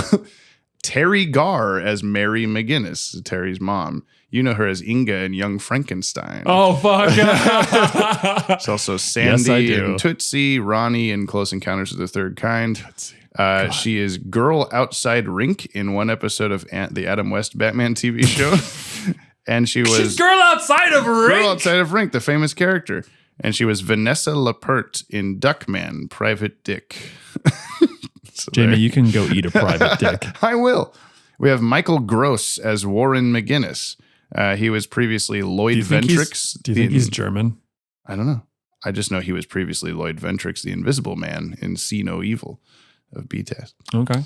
Sherman Howard as Derek Powers. He was previously Steppenwolf in Apocalypse Now, Part 2, and the Preserver, Eggy Wrinkles, in The Main Man. Man, we don't have enough Eggy Wrinkles. I know. He needs to come back. George Takei as Mr. Fix. What? Get the fuck out of here. I was expecting you to catch that, and then I was like, oh, I hope it's not distracting for you to just listen to George Takei. Yeah. Didn't catch it even a little bit. Yeah. So he's definitely coming back as a mutant. I don't know, man. Shut the fuck up, Jamie. We all know what's going to happen. All right, do we, listener? You do? I was listening, yeah. He's, of course, Sulu in a bunch of Star Trek shit. He's the first ancestor in Mulan. He's oh God, where's the fucking? He's Phoebe's dad in. Wait, what? Yeah, He's one Phoebe's episode. dad. Oh, okay. His first ever credit was in a movie called Godzilla Raids Again in 1955 as Commander of Landing Craft. How old is he? He's got to be 80 something by now or something like that. Oh my. Yeah. I'm dying in a ship in the water. There's gas in here. We have Ryan O'Donoghue as Matt McGinnis. It's the little brother from a different cartoon. You pronounced hip wrong. Oh, sorry. Ryan O'Donoghue from as Matt McGinnis. He was previously boy number 2 in Identity Crisis. That's the first Bizarro episode. Superman's kneeling down and says, like, it's okay, little boy, I'm Bizarro, and flies away. And he was also another Matt in Legends of the Dark Knight, who was the kid that tells the Dick Sprang story. Oh, okay. Oh, the music center, yeah. That was a cool episode. It was. We have Lauren Tom as Dana Tan. She was previously Mariko in Sub-Zero, who is the Wayne Tech doctor they go see. Ice Maiden number 3 in Cold Comfort. And Angela Chen in Superman the Animated Series. Wow. See, it's not worth it. We have Yvette Lowenthal as Chelsea, who was the blonde, short-haired blonde girl that's like her friend for 2 scenes. This show is one of 2 things she's ever acted in, which I did not know. The other being the English voice of Chris Parton, P-A-R-T-N, in the 1998 video game Burning Rangers, and it was uncredited. So basically nothing. How did she end up here? I have no idea. I don't know anything about this actress, but yeah. I'm gonna need you to do some background. Dan. Seth Green as Nelson Nash. That was the bully guy. No way. No way. What? He's fucking what? What is he? He's been around. Yeah. He was previously Wizard in I Am the Knight, the kid that was like, I'm leaving town. I'm skipping town. That's my suitcase. I'm Seth Green, he said. Sam McMurray as Harry Tully. That's the guy who gives him the disc and has a bunch of shit on his arm. He was previously Ernie in Joker's Millions, who dressed up like Joker, went to the Iceberg Lounge. Yeah. And Pierce Chapman in Birds of a Feather. Oh, God. We have CCH Pounder as Anchorwoman. I'm sorry, Her what name the? is CCH Pounder. No, it it's stands not. for Carol Christine Hilaria Pounder. No. I've never known that about her, but that's her name. No, that's not. You don't her like name. that? Okay. That's not her name. That was she was the anchor woman at the start saying like debutante Bunny Vreeland on the TV. So what's with this like 2-dimensional like relief? The AI anchors? Yeah. That's what they are. We'll get to that in Tribs. Wow. This CCH Pounder, she played Claudette Wimes on The Shield. Have you ever seen that clip from It's Always Sunny in Philadelphia where they're in jail and they're like mimicking, he's like, you can do impressions? He's like, I can do a CCH Pounder. And then he does, he's like, it's a line from The Shield. And she says, what did she say? oh my God, all I can think of is where were the other drugs going for some reason. It's a similar line. What other errands do you have us running for the DA is what it is for this. Wow. She's also Moat, a spiritual leader in the Avatar movies, The Blue People. Oh. And the Oracle in Aladdin and the King of Thieves, which was the third Aladdin movie. I just had to Tell write me down things I stuff care recognize. about. I know, I will. Sometimes the listener cares about these things.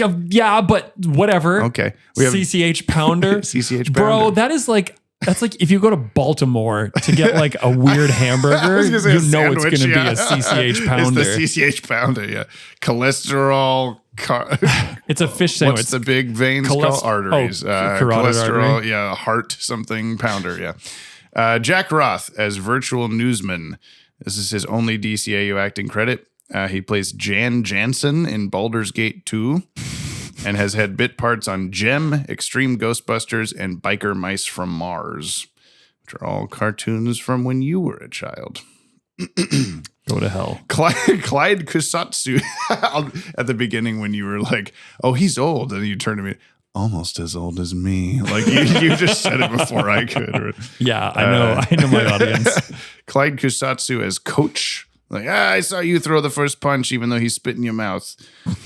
Previously, Dr. Dr. Cornell. Seth Green, consent. In Little Girl Lost Part 2, who was like, look at this comet on the globe in the classroom.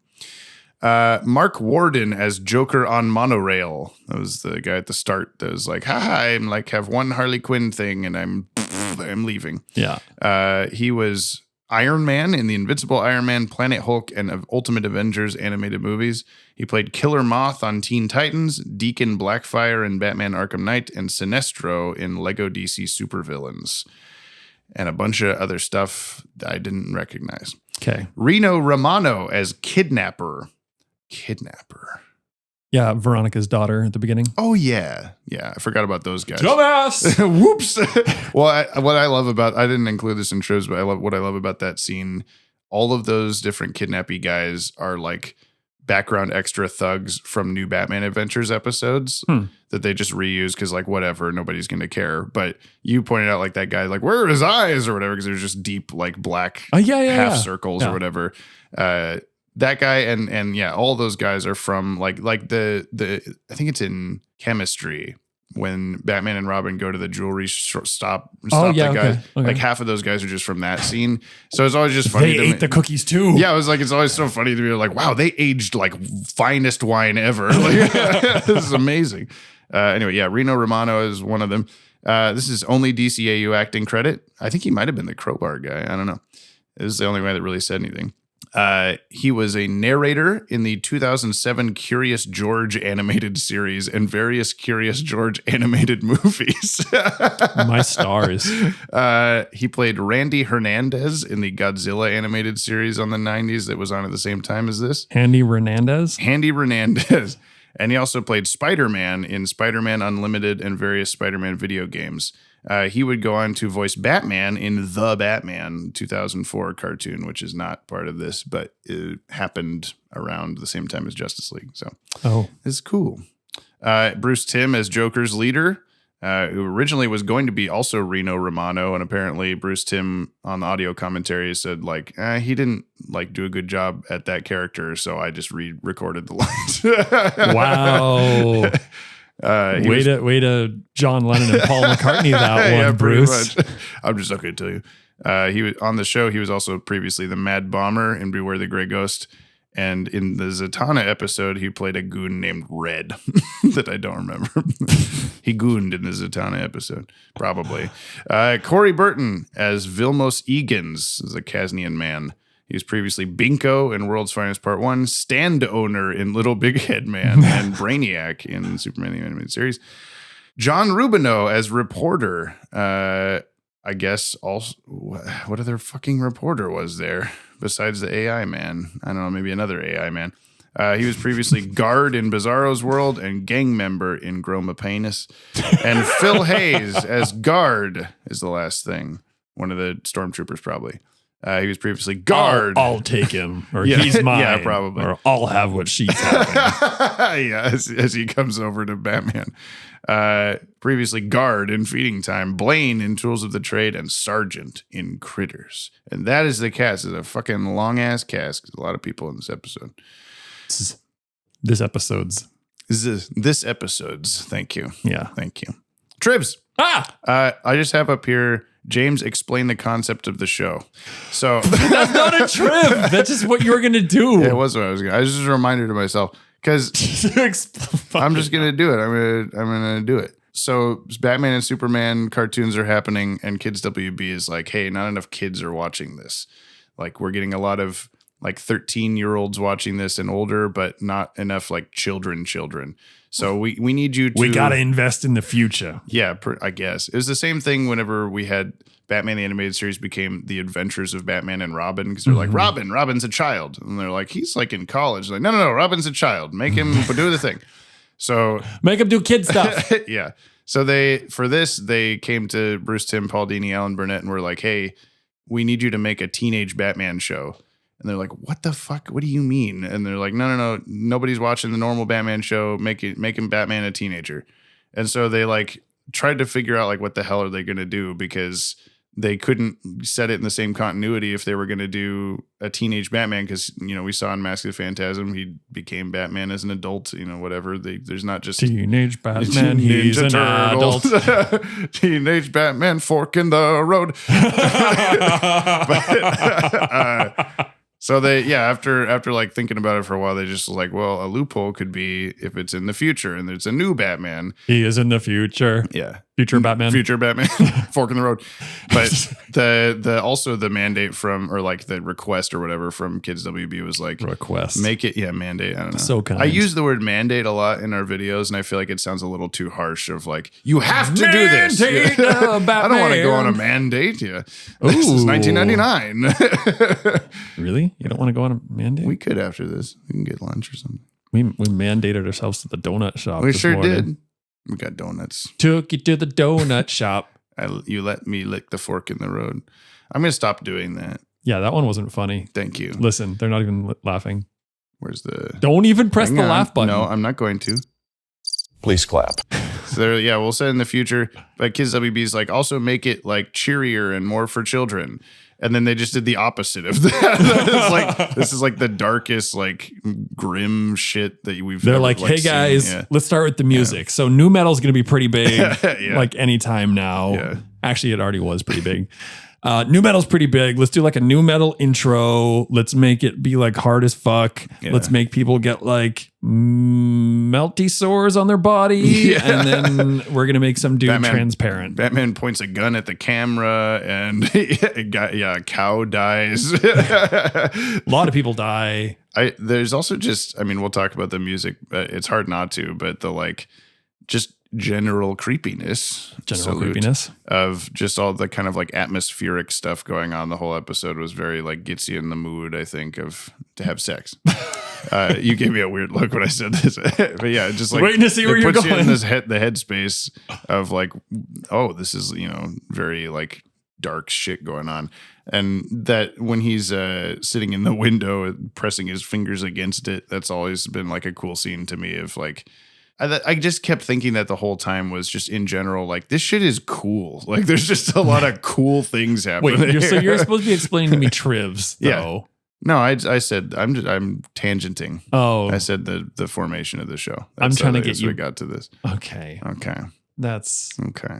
Would you have preferred to see modern day teenage Batman? I want some fucking trivs. I want you to tell me. Oh my God. I want you to tell me that there's a Kurt sign, a green and yellow Kurt sign on the side of a building in reference to Kurt Gaeta. Oh, probably. Yeah. I'm was good there at this. A Kurt yes. sign? Oh, well, get the fuck on it. Then, Tribs. Jump on my Bat-Wagon. Get on. Wait. It's actually wagging, wait. Right. Can that be the sign? Jump on my Bat-Wagon. Jump on my Bat-Wagon. Wait, what's the podcast called? Is it going to be Jump on the Beyond Wagon now? Said the listener. Anyway. Are you mocking my listener? Yeah, sorry, Dylan. Listener, I'm here for you. Dylan. Okay, this show. Don't you just apologize to Dylan? You also apologize to British Dylan Pollock. No, that covers everyone when I say Dylan and Kyle. British still employed. This show was originally going to be called Batman Tomorrow, with many storyboards and character designs available online, still showing this name. However, the network felt it would be too confusing for advertisements to include phrases like tonight, Batman Tomorrow, or the like, so the name was changed. Other countries still wound up calling it Batman Tomorrow. 7 p.m. Yeah. Other countries still wound up calling the show by different names, such as Batman of the Future in European territories. Ew. Yeah. Also bad. I don't know why it would have been called anything different anywhere. I've never understood that. Like Batman Beyond is alliterative. It sounds neat. Why would you? Batman of the Future. Batman later, Batman old, like, I don't know. Old Batman taken over by young Batman tomorrow, tonight. Well, you saw the Kurt sign, but did you see that the high school was called Hamilton Hill High School? Yes. Okay, cool. Yeah, I think I maybe I went to like say something about it and just kind of No, you were distracted by the sign that said poo, and then it panned over. I did. Pool. That's what I said instead. A quick second where the screen just said poo. Harry Tully gives Warren McGinnis a mini disc containing incriminating evidence, but at the end of part 1, the disc is a full-size one. This is when he's standing by the intercom, like holding the disc. No. People just are different size. Oh, the disc stays the same. Harry Tully is a much larger man by ratio than Terry is. In part 2, the disc changes back to its original size. It's also, maybe it's like the bat suit. It can just shrink it and enlarge. Dear listener, you're probably too young for this. Mini disc was a thing from like 1999 until 2001, maybe. Very short window. And then like GameCube was like, what if we made mini discs into discs? But like that was, you could get like that's what I said whenever CDs. He hands him the disc, like, take care of this or whatever. And I'm like, a GameCube game? Like, Mario Kart Double Dash? This is old as shit. It's 2039. The Joker's motorcycle gang or chase with Terry is reminiscent of that featured in the film Akira, chase which ended with bikes the character are like Akira adjacent. Yeah, and the chase also ended with Tetsuo crashing into a wrinkled up Takashi, who like Bruce Wayne, old man. It was kind of a stretch. But wow. Mark Warden, who voices Scab, the Joker's gang member on the monorail, originally auditioned for Terry McGinnis, which I was listening for that this time. I think it would have been way worse. Hey man, I am Batman. I'm spray painting not any sort of shape at all. It's just kind of a weird thing. Can you imagine the heartbreak of that callback? Hey, we wanted to say that we really liked your work and we want to offer you the part of Scab. The first guy you're going to talk. Yeah. He's got 3 lines of dialogue and he's never coming back. Yeah. He's on a vertical side of building train. Would you take it? Would you take the part? Would I take the elevator up the side of a building? No. I'd be in Batman Beyond. I don't know. Why not? Why if you auditioned for the main and they're just like, how about this instead? I guess I would. I don't know. Or maybe they wrote lines for Batman of what he said, including the raspberry, and then they just used that. Much like Reno Romano getting voiced over by Bruce Timm without his consent or whatever. Fair.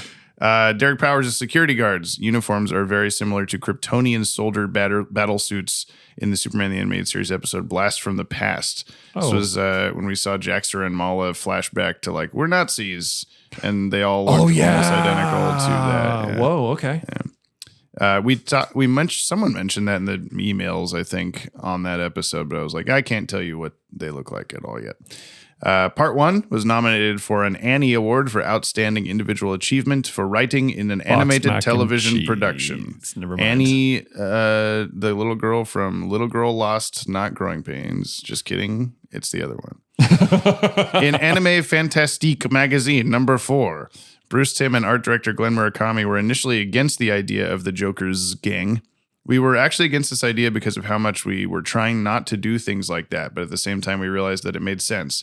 Again, it's a science fiction They're trying not to do good interview, guys. Well, they're trying not to do like, oh, it's Riddler Beyond and Bane Beyond and all that. So they're trying to like come up with new stuff. It's a science fiction extrapolation of kids who wear Charles Manson t-shirts. I guess like works out. Kids in our present day will do that. They'll think Charles Manson was a psycho killer. He's so cool. In Batman's futuristic world, it's the same sort of thing.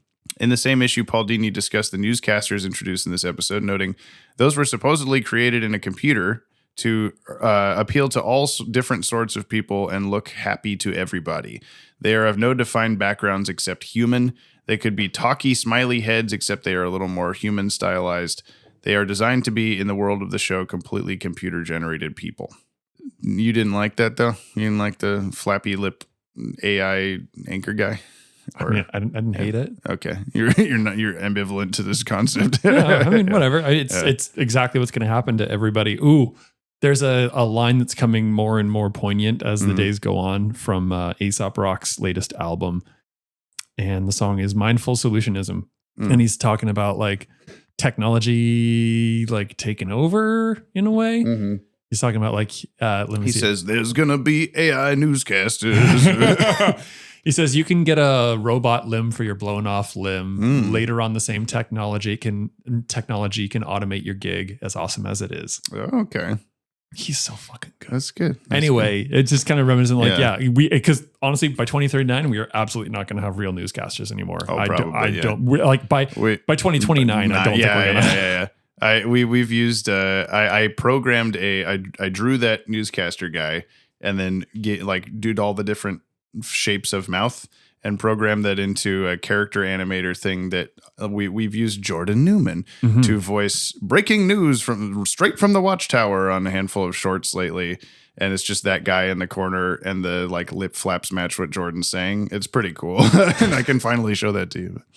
Oh my God. Okay, this definitely isn't an insert into the episode that Why we would recorded you even, later. I don't know. Why would you even do that? I forgot to mention the thing. Why would you insert the thing? I don't know. I never insert anything anywhere.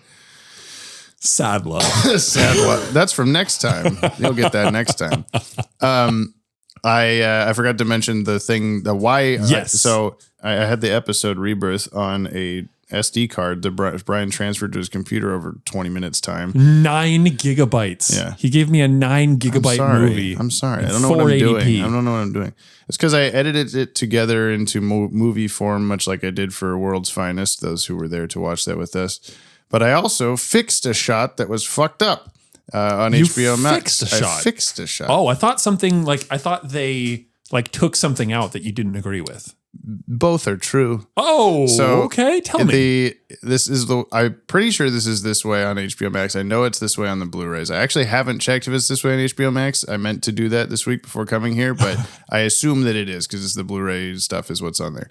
The opening scene where Bruce Wayne is having a heart attack. Yeah. The things that give you like clues that he's having a heart attack. The big one is that POV shot where it's pumping red. Boom, boom, boom, boom. Red effect completely gone in the Blu-ray. It's just the shot of the guy walking. I mean, I used to grow up, big old guys would tell me about Batman or whatever. It's just that guy walking toward him. I think that the blood pumping sound is still there, but the red like flashes from Batman's eyeballs are gone. Yeah. Wow. And so the only thing giving you a clue of that he's having a heart attack is him just going, chest. Oh, but that could be like my stomach. I ate a bad burrito earlier or whatever. And so it's just like, I felt like that completely ruined that like moment for me. Like, cause that was almost exactly where you said, this is a big moment. Yeah. And it was, as you're seeing that happening, it's like, so what I did for that one shot was I just put the DVD version of that shot in the episode. Okay. That still has the red pumping. I thought intact. You like put in the red vignette. I thought about taking the Blu-ray and like trying to match the exact like frames of like, cause it doesn't just turn red. It also kind of like overlaps itself in like, my vision's going blurry and weird and stuff like that. And I was like, I'm not gonna recreate this perfectly, and I don't want it to be like, oh, that's weird or distracting or something. So I just put the other shot in there. But I wanted to do that for you because it's like I've seen it the right way so many times, and then for whatever reason they just like either carelessly or forgot or something. Because it reminds me of the fucking like Lex Luthor green screen thing where they just somehow didn't catch that there's just a big fucking green screen behind it. Oh, we better fix that now. It's like I hope someone. Like people complain or point it out or something like that to where they put the red blood pumping shit back in because it makes it a heart attack and not just like, I'm looking at a guy, you know? So that's it. That's what I did. Wow. Thank you.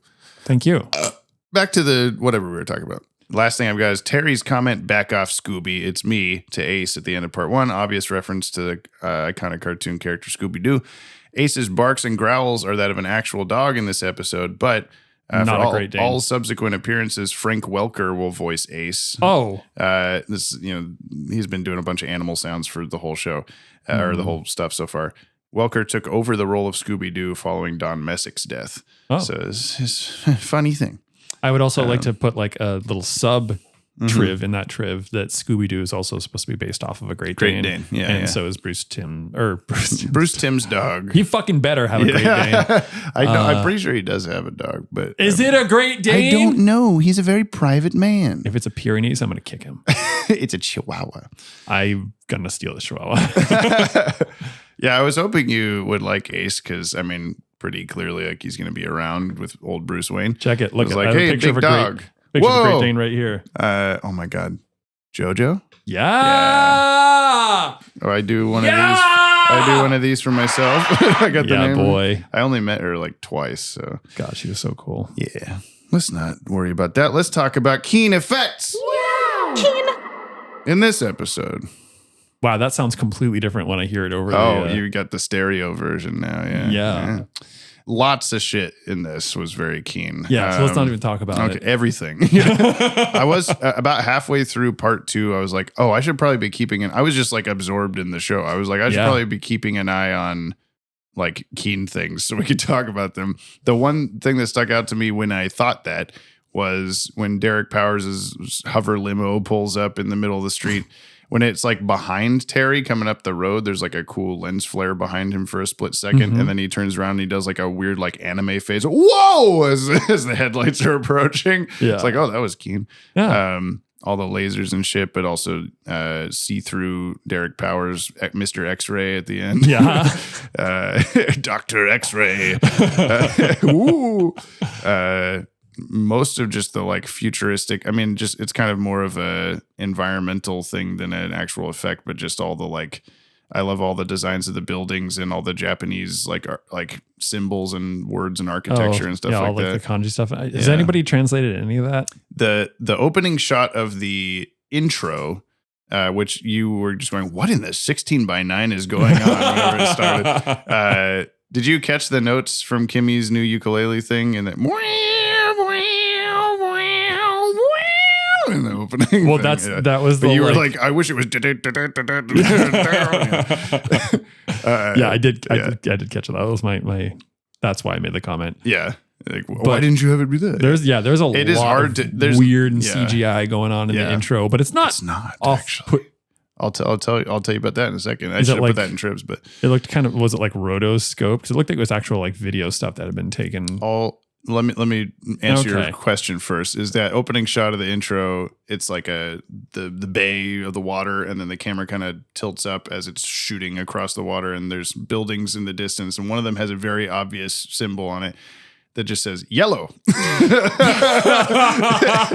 I've used that a few times for like in the yellow Batsuit video where I just like have it on screen for a second, and if you get it, you get it or whatever. But I've pointed it out. By the way, I'll say, because so that you're not distracted looking for it the whole time, the yellow Batsuit is not in this show. Fuck! Because whenever it was the same shot. I know. Well, it was like the sad opening of him putting away the Batsuit and quitting being Batman. And you're just like, yellow Batsuit? Yellow Batsuit? I'm like, Brian, it's understandable to be looking for it, but I'm just going to tell you now, it's not in this show so that you can not. I'm going to put it in this show. Oh, okay. Yeah, and then make me look for it every time. You're going to edit the episode. I'm just going to put it into TikTok. Oh, okay. Have somebody edit that up and put it in there, and then you're just going. If only you knew somebody that could edit videos. If only I could had my phone on me so I could write in the Discord right now. Yeah. Well, since we're talking about Keen stuff, the intro, a lot of what is with the like greed? Yeah, I'm not so sure. Yeah, empathy or whatever. Yeah. I don't know. Yellow. Weird thing. Yeah, yellow. Really? That doesn't have any like context with the four nations lived in harmony. No, not really. Oh, I mean thematically, I guess, but not. I don't know. That's pretty. That's pretty like mid-90s lame to be bit, fair. Yeah, but all the like flashy animation stuff you're seeing, a lot of it's hand drawn. There's a couple shots where like there's like a 3D looking old Bruce Wayne that kind of swings into the shot. There's a shot near the end where Terry's like prepped to fight, and there's all these guys, and the camera's like rotating around him. Those are sculptures and action figures on Lazy Susan in Bruce Timm's kitchen that he filmed with a camcorder. That explains it. Okay. Yeah, a lot of that is like they'll use like every art form you can think of pretty much is used in that intro in some way, and then a lot of it is then like filmed a TV screen of that thing, so it like embeds that vibe into it or whatever. That makes sense, because I thought it was like CGI that they like filtered the fuck out of, because that was like really cool back then. Right. Like, oh my god, you could just put like a filter on a thing, it makes this black and white. Isn't that awesome? Right. But yeah, no, a lot. I love watching that and trying to pick out like, oh, what did they do for that one? Like, is that, popsicle guys? Is that, all this different shit? So yeah. Nothing CGI in this that I know of besides that. So we don't have a CGI CGNA. But we do have Jordan Blumen's Musical Minute with a new little opening theme thing. Hey, music. Here it is. Now over to the musical moment. Batman Beyond. Holy shit. This is some of the coolest music I have ever heard in my life. It felt believably at the time it came out like it was a new evolution of rock music that we hadn't quite made it to yet. It sounds discordant, but in a really cool way. It's all the guitar-driven stuff is such a stark contrast to Batman the Animated Series and Superman the Animated Series. It's got all these sort of house beats going on throughout the whole thing. I think a special shout out needs to go to the piano groove that happens when Terry is at the gate yelling up at Bruce holding the disc, yelling about the corruption in his company. Mm-hmm. That piano track is one of the coolest things I've ever heard when it slips into the groove there. It's on several of my playlists. Definitely recommend going back and re-listening to that just to appreciate it more. Never apologize for loving your fandom and try to stay optimistic. Thank you, Jordan. Thanks, buddy. Jordan will be hosting a musical minute segment of this podcast until we murder him.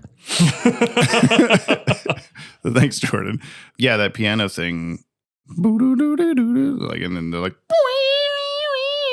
that comes in. It's there's a lot of that some of it works, some of it doesn't. There's a handful of parts where something dramatic will happen. And it's like, ooh, but then the music kind of goes like soap opera, and you're like, oh, there's an acoustic guitar moment in this that I was like, at the very end when I am a difficult taskmaster, and it's just like, and I'm like, all right, and then it immediately sort of, Batman, at the end. And I'm like, all righty, but 90% of the music was very keen, very cool, and, and I again, like, I mean, this is when nu metal was becoming like really its thing. And the chunk guitars is like one of the signatures of nu metal. Like, this is in no uncertain terms a directly influenced by nu metal of the day. I was going to talk about how metal NU, if you don't know, not NEW. Oh yeah, I thought you were introducing a documentary called Nu Metal and You. How you can learn how to play chunka chunka. We in the Lobo, the main man, we had like some guitar stuff going on. Totally similar. Yeah, well, similar-ish vibe. Yeah, it was kind of like the first like little peek at this, and then Legends of the Dark Knight, when we had the Dark Knight Returns segment with old giant Bruce or Batman that had all this kind of music, and you were very like, that's my shit, that's my vibe, and I was like, yes, like this whole show is gonna have that music. So awesome. I'm totally okay, and that, like, I love the soundtrack and score or whatever to make that conversation an argument again. But the score is this and the soundtrack. God, that was a long time ago. No, I really did appreciate this. Yeah.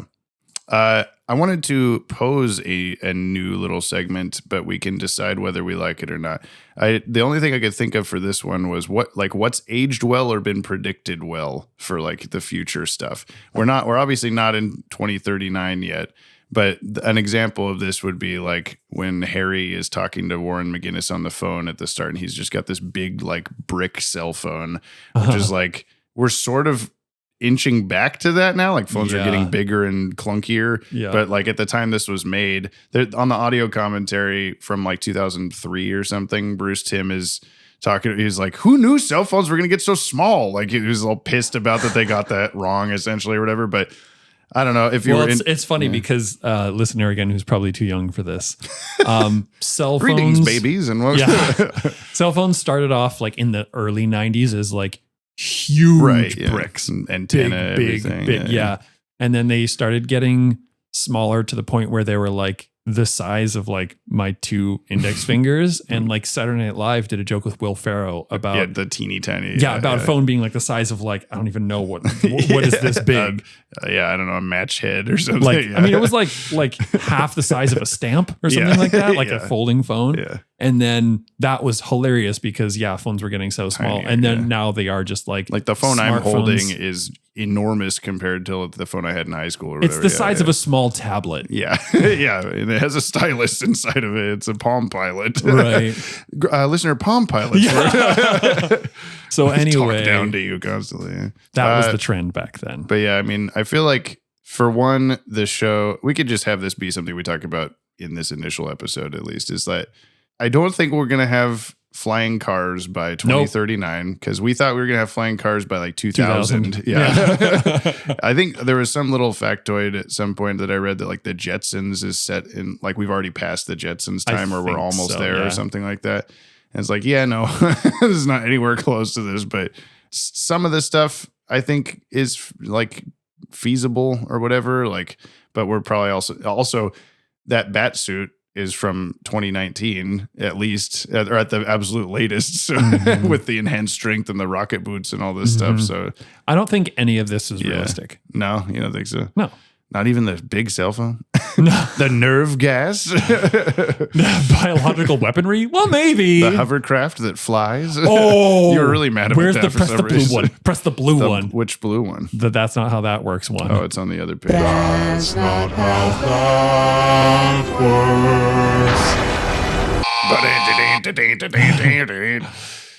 works. A hovercraft doesn't have like jet, like fairings. What's that terminology? Right. The thing he grabs they onto, don't fly into the sky. I think that was probably hovers. I think that was probably one of two things. Either A, it's the future. This is what we call hovercrafts now. It's a fucking jet. Or two, B, whatever I said, that in the world of the cartoon, we got to have a cool name for this. It's the future. It can't just be this. It's got call it the future hovercraft. jet. Yeah, I don't know. Where's Clayface in this episode? Is he the nerve gas? He's the cow dying by nerve gas. No! Or he's Vilmos Egan's sitting in a chair. Wasn't really any like sludgy stuff or dirt other than Warren McGinnis's dead body that we didn't get to see. He's the folded up bat suit under the bed. He's the milk that they put in Bruce Wayne's coffee. No more liquid Clayface. Fuck, man. I don't know. He's the couch. He's the drop cloth over Bruce Wayne's couch.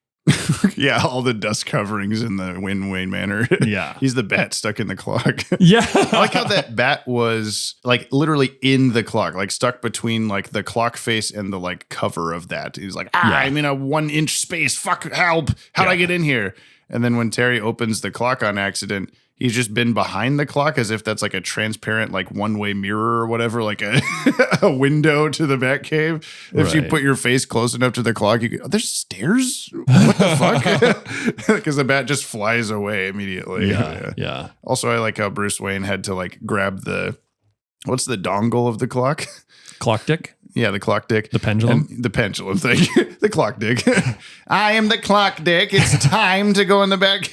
But he pulls down on that to open the door like this. Let me show you with my hand. But where Terry just like feeling along the edge and just like touch something. Maybe there's multiple ways. That seems kind of a not good idea. That seems like a terrible idea. Okay. We have Batman's usefulness, and I made a new theme song for this with the Yopton himself. Okay. This is what I was working on when I said I was making music for you. Oh my God, Jamie! I'm gonna play it for you now. Play okay, it for it's me. time for Don't press the wrong button. Batman's usefulness. What did Batman do?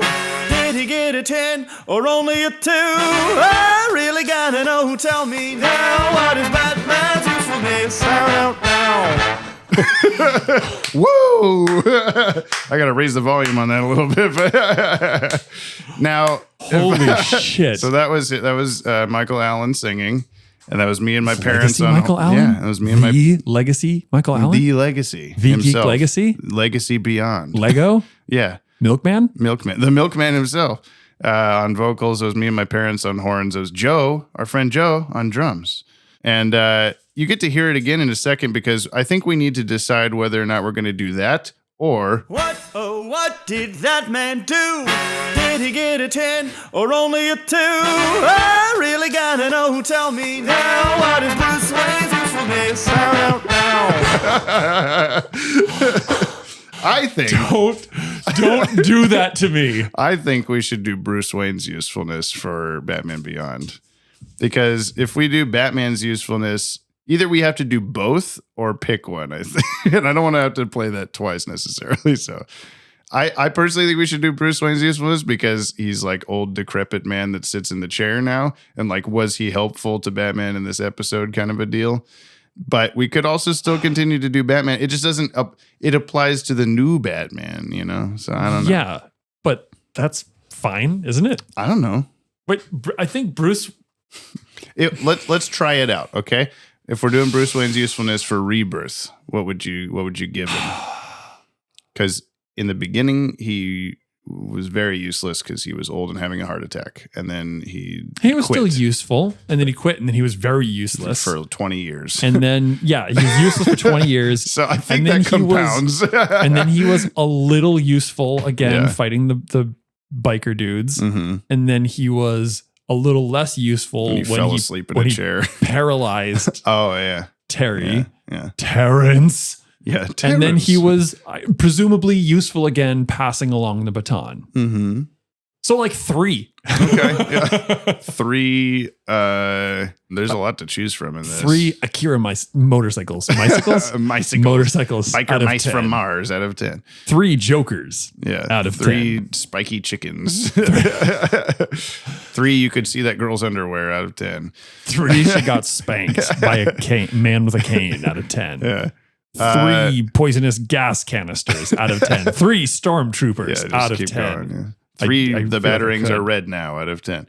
Pretty good design. Yeah, I like him. What would Batman's usefulness, Terry's usefulness in this be? Oh, that's like a fucking like 7 or 8. Yeah, he did get all the good stuff. Yeah. He did the investigating and solved the shit and killed Mr. Fix or something. 3 George Takei's drowning in the bay. Yeah. I guess we could just do Batman's usefulness, but apply it to both of them. I don't know. You could do both. They're both great. Yeah. Well, it's time for another news segment, Thoughts of the Week from Dylan Pollock. Coming up next, it's another guest appearance from our favorite visiting superhero. Dylan, you son of a bitch. You like that? What is that from? Predator. It's when they lock arms in the close-up. Oh my God, the Predator handshake. Yeah. Here it is. It's time for the Thoughts of the Week from Dylan Pollock on Rebirth, parts 1 and 2, or we're beyond Yoppie now. We're schwappy. So these first few minutes hit so goddamn hard, my whole message could just be about them. Bruce in the Beyond suit looks so cool. Bruce having aged and needing to resort to a gun. Never again. Fuck, it's so perfect. And if either of you say anything but that, I will seize the podcast. Also, we talked about the theme song. The theme song is so cool. It's so cool. And there's a lot of times where I feel like the electric guitars don't work and the music's a little bit like ridiculous and soap opera-y. That's right. But the theme slaps. Also, oof. I'll be a big success just like you. That's a line that hits hard as an I'll regret this forever line, but the little guitar thing afterwards, like I was just saying, feels very soap opera-y. Also, oh God, I just realized we're basically getting closer with AI to these weird newscasters, and we never realized it was coming. They're definitely not real people like I thought they were as a kid. They're definitely robot presentations. Also, Kevin Conroy is just amazing because he so subtly and perfectly ages his Bruce Wayne voice. It's just the best stuff. Definitely the best two-parter, I'd say, of all the series we've watched. Throw it right up at the top of my top 10, James and Brian. Also, don't want to talk about or acknowledge how sad it makes me that Alfred isn't there, but he'd also be like 130, presumably. Also, I feel like I need one of you two to respond to this comment. You guys are pretty good for some clowns who think they're yappy. what? God damn it! One of you was supposed to say, "I am Yoppie." Oh, fuck. Anyway, Dylan, now it's time come for the on. question of the week. James' favorite part. What would be a real life version of the Joker's gang? Trumpers? Luigi's? Dahmers? Okay, I love you. Bye bye. Well, we already kind of talked about that. I like the Luigi's one. The Mangionis.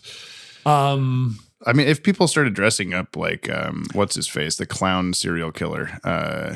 John Wayne Gacy. John Wayne Gacy. But they don't do that already. Like, if that's what he's asking. I mean, we kind of said it, but I think the most real world version that I can think of is like, either like people in cults, but probably also cults, but like Manson's cult, like he got people to kill people. Right. Well, I think also there was, this is not comparable in terms of like them being bad guys or whatever, but there was that deal during the COVID time where people were like wearing like V for Vendetta masks and stuff like that, like being like, fuck the system and all this thing. It was a very short-lived thing, but thank God. Maybe that was the thing. I don't know. Who knows? There's going to be Jokers by 2039. We know that. And yellow on the building. Also, Dylan, I'm sorry for letting you down. I just we didn't know what to do. I just watched it for the first time. I didn't know what to do. I'm sorry, Dylan. Yeah. So, and if anyone's confused, we offered Jordan and Dylan little segments of this because we want them to continue to be able to put their thoughts forward because we're changing the mail segment, which we'll get to in a little bit. They also, they're our friends and we become buddies with them and they do good stuff. And they also have their own podcasts, which I've linked in the description and shit. You should go listen to. So it's more of like a favoritism, nepotism. It can be read in a couple of different ways, but I think it's just it's the thought, volume, the uniqueness, and the consistency. Like they've just proven to be. I'll just mention it now. I suppose is that we're significantly cutting down the mail segment in this episode, this opening episode. Once we get to mail. We're going to do it one last time in the normal way because I feel like a lot of people are going to have a lot to say about this episode, and that's totally cool. It's going to be a longer episode. It's fine. But the volume of mail we have been getting lately, what you hear on the podcast winds up being maybe 45 minutes of mail sometimes. And that is me paring it down from like a half or a third sometimes of the actual amount of mail that we get from people. I am so proud of how much it is. This is something that in the past podcasts we've done on Watchtower Database or just times when we've had videos where we include people's comments or whatever, it's almost never been this much of like a input from people, and I really love how much that is here and that shows that people give a shit about your experience with these shows and want to be here for it and all that kind of stuff, and I really love that. It's just so much. There is so much mail. Just know that we love you all. I still read every email that comes in and all the comments and stuff, so I'm still seeing it. It's just whether or not we feature you on the show. And a good example of this, I think I've talked about this before, is on the Weekly Planet podcast, which I used to listen to all the time. I've fallen off a bit, but they read maybe. You jumped off. I jumped off the planet. When they do mail, they read like one or two things. And it's just, this really interesting, funny, whatever thing that came in. Like, I'd love to share this with you kind of a thing. Yeah. But if that means that you don't hear your thing, it doesn't mean that we didn't think it was good or important or anything like that. It's just the show is getting longer and longer and longer. Yeah. And So there's a lot of stuff. This is something that we talked about a while ago. Yeah. And it's hard because we want this to be a place for people to be able to express their points, and we want to bring people in. We want people to feel included. Yeah. Because that's, we both think that's super important. One way that you can continue to feel like that is through the Discord server, because there's a lot of people talking in there in the Jump on the Bat-Wagon channel. We're always discussing, Brian, like I said up top, Brian said this thing. He didn't even know what he said. Oh my God. Which I need to play for you still. But one of the things that we talked about was, again, like with James's time and being like a parent and having like Watchtowers more than a full-time job. And, at this as well as, there's a lot of responsibilities and a lot of time put into the podcast. It's kind of become a situation where it's like we're being choosy already. We're already excluding 70% of the mail sent in. We've already changed the mail segment like 5 different times, to try and keep it to where we can have as much mail as possible. Like, okay, now they have to be 60 seconds. Now you can only send a comment or an email. Now you can, all this stuff. Yeah. It has helped, but we've just gotten to a point where like it's so overwhelming the amount of input that we get that we can't be reading everything on the show. And now it's transitioned to this thing where it's, okay, well, we're going to select these ones. These people have these really like poignant things, or these people are like running with this bit that they've been doing for a year or 2 or 3 now. And it's great. And we want to, again, include those things. But we can't really keep going with this, like, well, okay, well, who do we choose for this? Who do we choose for this? And select these things where we're just going to have a much smaller set number and be, unfortunately, 95% exclusive. We apologize. It's not, we still love you and we still appreciate everything you send in. Yeah. We just, Jamie can't be spending an extra hour or 2 sifting through all the mail and then an extra hour or 2 editing. I could give Joe a segment of this podcast every single time. I think people would actually like that. The thing so anyway, I hope that's an over explanation enough for you and that you forgive us and still love us. You will still have just as high of a chance as anybody of hearing your mail read on the show. And like I said, I'm always reading everything. I want to share a clip with you, Brian, from the chemistry podcast, where you predicted something, and it'll probably play a little bit extra around it, but here it is. I don't think he should give up being Batman for a partner. I think he should give up being Batman when he's goddamn good and ready. Okay. You know what I'm saying? Yeah, I respect this. There's a point where if he's just like, I'm too old, I'm too this, or I am too PTSD from every goddamn day of my life. Right. You know what, man? Take a step back. It's okay. What do you think would be like something that could like make him go like, all right, that's enough? Because he's dealt with some shit. The death of one of the people he works with. Okay. Like a Gordon or Alfred or some shit. Yeah. Yeah, Gordon and Alfred and Robin. Batgirl. Superman, mate? Probably not Superman. He probably doesn't give a fuck he about doesn't Superman. care. You're like, cool, he's dead? All right. That was you not necessarily getting everything right there, but I just love the vibe of like, oh, he should quit being Batman when he's good and ready. He's too old, all that stuff. And it was just like, Brian. And everybody was talking in the Discord about like, how did he know? Like, what the fuck? Yeah. So I thought that was pretty fun. Look, I know because I am that old. That's true. I also gave up being Batman. You used to be Batman. Yeah. All right. What's this episode? Books or hip hop? Books. Oh. Fuck you. I thought it was a pretty obvious hip hop, but that's all. That was a pretty obvious books. All right. You don't read enough books, Jamie. I don't.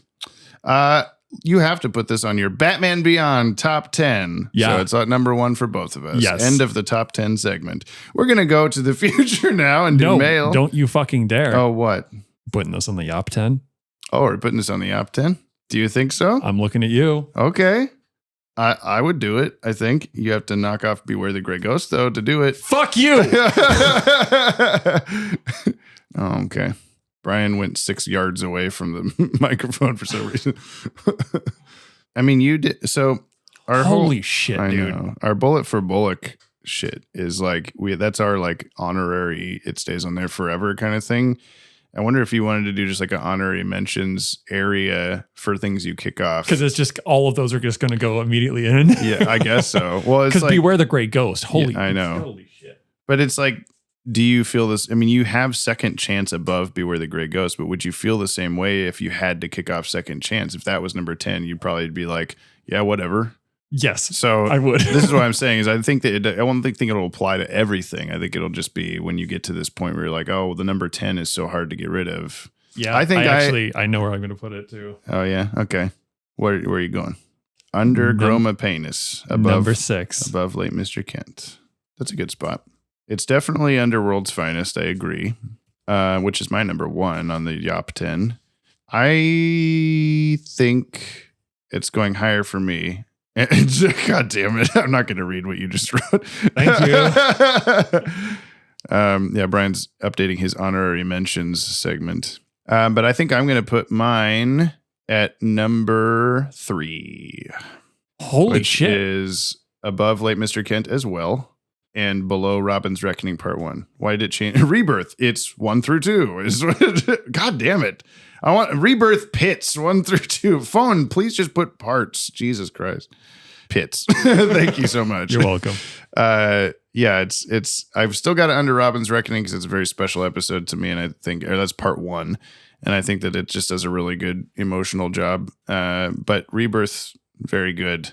I'm sitting there like goosebumps a lot of the time, and I'm really, like I've mentioned, it feels unreal that I'm showing Batman Beyond to you now. Like we've reached that point already. I say after like 3 years of doing this, but just already, yeah. But like I don't know, it was just it was a very cool feeling to be like to look at here, we're fucking watching Batman Beyond. Holy shit. Before your cursor moves off the end of that, yes. Number 3. Can you remove your nostalgia from it? Because I think so. I think you're speaking from nostalgia. Attached. It is attached.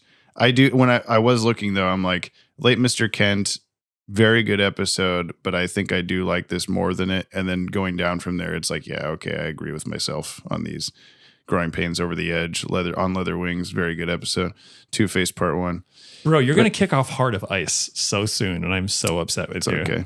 The animation's kind of bad in that episode. What can I say? Oh, what a dick. But yeah, no, I know what you're saying, but I think I've put it in the right spot. Because if I was doing the nostalgia thing, I think I would have either put it above Robin's Reckoning or even potentially number 1. But because I feel like World's Finest is also a legitimately very strong, very good, well-written, funny even episode. By far the best Superman. Yeah, well, yeah. It's just the best thing we've watched so far, other than maybe Mask of the Phantasm.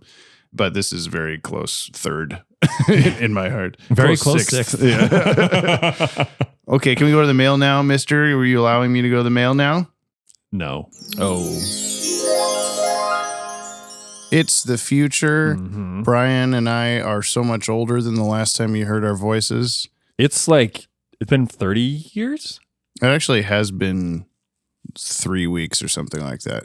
So that's 30 years. True. Same do thing. We sound any older? No, we should talk like this for the rest of the episode. Why is that an old person voice? I don't know. I don't think when I'm, 90, if I make it that far, I'll be like, hey, whoa, I make my mouth smaller and I get sort of a weird transatlantic-ish accent. Okay, first thought. What if it's that it's not that like, oh, you're an old person and you talk this way, but like you look at the 40s movies and people have a weird way of talking anyway. Is it not just that plus rasp? Translated. Yeah, it's just shifted slowed down a little bit. So we'll just be talking how we're talking right now-ish or 10-ish years ago. Just have a little bit more of It'll just be very sad. I'm just going to turn into Tom Waits. Just be very tired or more tired. My grandpa did turn 89 a couple days ago. We took him out for breakfast, and the one that you bought the camera from. Yeah. And we were talking about that with his voice, not to him, but because he used to have like a Mississippi accent, and he worked really hard to undo that. And it still like kind of creeps in every once in a while, but for whatever reason, I don't know why whatever reason you chose to not talk like this all the fucking time. He decided to not be Southern. And I get it. Yeah. Mail. Oh God, we're so out of practice. That yop. And one small extra yop, put it over. We drop what we drop? Our weekly yops. Oh yeah, those. Into the comment box. Woo! There sure was a lot. Now Jamie's mad. Too bad we're all. At least I am. Just Dylan Pollock. We are all of us Dylan Pollock on the inside. Just all of us. I gotta text that guy back. Why? Oh my God. Because I felt like unexaggeratingly like 15 to 20 texts sitting unread. Oh boy. You're not supposed to do that. I know. I've not been trying to. This is why before we recorded, I said me on and waited 10 minutes and went, me so on. Oh, I only heard, I thought you did those like together. No, maybe it didn't come through, I guess. I was going to wait another 10 minutes and go, me could not be more on than right now or whatever. No, they came at the same time. Nice. Cool. That's when you said poop. I thought that was your like, oh shit, I didn't see these, but Anyway, if you want to reach out to us like the Fire Hand at the end of World's Finest Part 3, in whatever fashion that we described prior to this segment, you can send a short-ass email, please God, an email for your ass, or a 60-second voice message to batwagonpod@gmail.com. You can also leave a comment on today's episode on the Pod Tower YouTube channel or Spotify, but please don't spoil anything past this episode for Brian. Brian will cry. Brian and he will cry. get lots of cupcakes and just like sad boy weep into the cupcakes. Don't promise And them you don't want cupcakes. that. This is a thing they'll want to do. Oh, no, not for them. I mean, I'm going to be sad boy crying into the cupcakes. Oh, yeah, okay. And shoving them into my face. Well, before we read any mail, you wanted to mention a thing that we haven't set up yet, but we will by the time that you're listening to this, I assume, which is a Google form about where the fuck do you live. Oh man. Do you want to explain that a little bit, I guess? It's been a weird few days. It My has, brain's not yes. firing. Same. Yeah. So we were like, hey, we're going to do this Sounds tour. like you're reading one of the synopses again. I So am. we were like, hey. I'm just used to hearing your voice in that way now. So we assumed that going to Seattle and Portland and San Francisco was like a good, like, let's do those cities for a live tour thing. And then we realized that, like, well, that's just kind of an assumption. Yeah, we like, don't what know. if like 90% of our listener base is in Redding, California? And that would be weird for a few reasons. But We're not yeah, blue basically, ding or yellow ding, California. The other primary colors. Please Can I kick you going, off of this podcast? I think people would enjoy it more if I wasn't here interrupting you constantly. But yeah, so essentially we're going to set up a Google form, much like before, for the one we did in Big Bus. And we just want to know, like, essentially, like, hey, where are you? I'm a listener. I am here. I think they were closest like regional city and then like Yeah. closest big city. Yeah, like you. Like I could say like I live in Big Bus, and even if I lived in the outskirts of Big Bus, might be like, okay, this is like roughly Big my Bus, like yeah. hometown. But even us, I think we would probably say like, oh, Portland, like is the closest like big thing, big place or whatever. The most obvious spot to do a podcast, live podcast nearest you would be. So maybe we can that's get like yeah. a general mapping of the stuff, so we know where we should go. Yeah, tell Yeah, us. yeah. So we want to go to you. Please help. Give me your like New York, or how about this? Give me your. This is so weirdly specific. This is going to make sense to almost anybody. Give me your Nashville and give me your Chattanooga. Like things within driving distance. Nashville's significantly larger than Chattanooga, but Chattanooga is like nothing to sneeze at. So like, I don't know. Does that make sense, Jamie? I think so. I think we've said enough. You get it. We want to know where you fucking are. And we're going to read the mail, but then when the mail's over, I'm also going to pick the winner of the Yopisode guide printout. Fuck yeah. I can't wait to get that out of my house. Randomization. Yeah, the stack of 24 sheets of paper or whatever that we went through. It's so big, 24 sheets. 24? Whoop, whoop. Okay, here's some mail. This is from JC Sadim. My name is Josh. I mean Dylan Pollock. I think this is a new one. I pressed the applause button, which is somewhere. My name is Josh. I mean Dylan Pollock, and I jumped on the Bat-Wagon when you uploaded your episode on A Bullet for Bullock. Great episode. Wow. It was suggested on YouTube after I watched a video on the Watchtower Database channel, which I just come upon. I was hooked to both instantly. I guess I jumped on just about the right time for Superman the Animated Series. I've been catching up on previous episodes of the podcast while keeping up with the new ones, and now I'm so caught up just right about in time for the new show, which I'm especially excited for. It is probably my favorite show from the DCAU. I look forward to rewatching it with a fresh pair of eyes. I hope Brian doesn't hate it. Oh well if he does.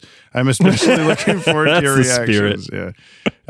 Love the show. Until next time, stay yappy. Thank you. Dylan Pollock. Was that is this new show episode? What is this? This is new show episode. This is Rebirth, Batman Beyond that we're inside of. Hey, Bri likes new show. You know sure, that now. you know that. So far. Eric LeBeau, Rebirth or New Year, New Show, same roommate. Well, we're finally here.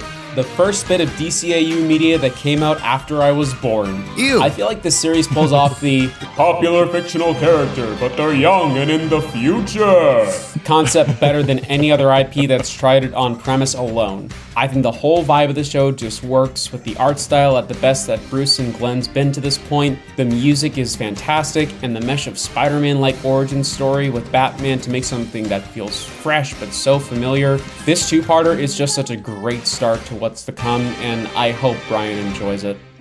Hey, Croc, Happy New Year. Croc? What the hell happened to the translator LexCorp gave you, along with the lifetime supply of rocks? Croc? You broke it in the shower? Damn it, let me see if there's a contact number in the box they sent it in. Oh, there's a receipt. Wait. They didn't build this. They bought it off Temu. Those cheap fucks!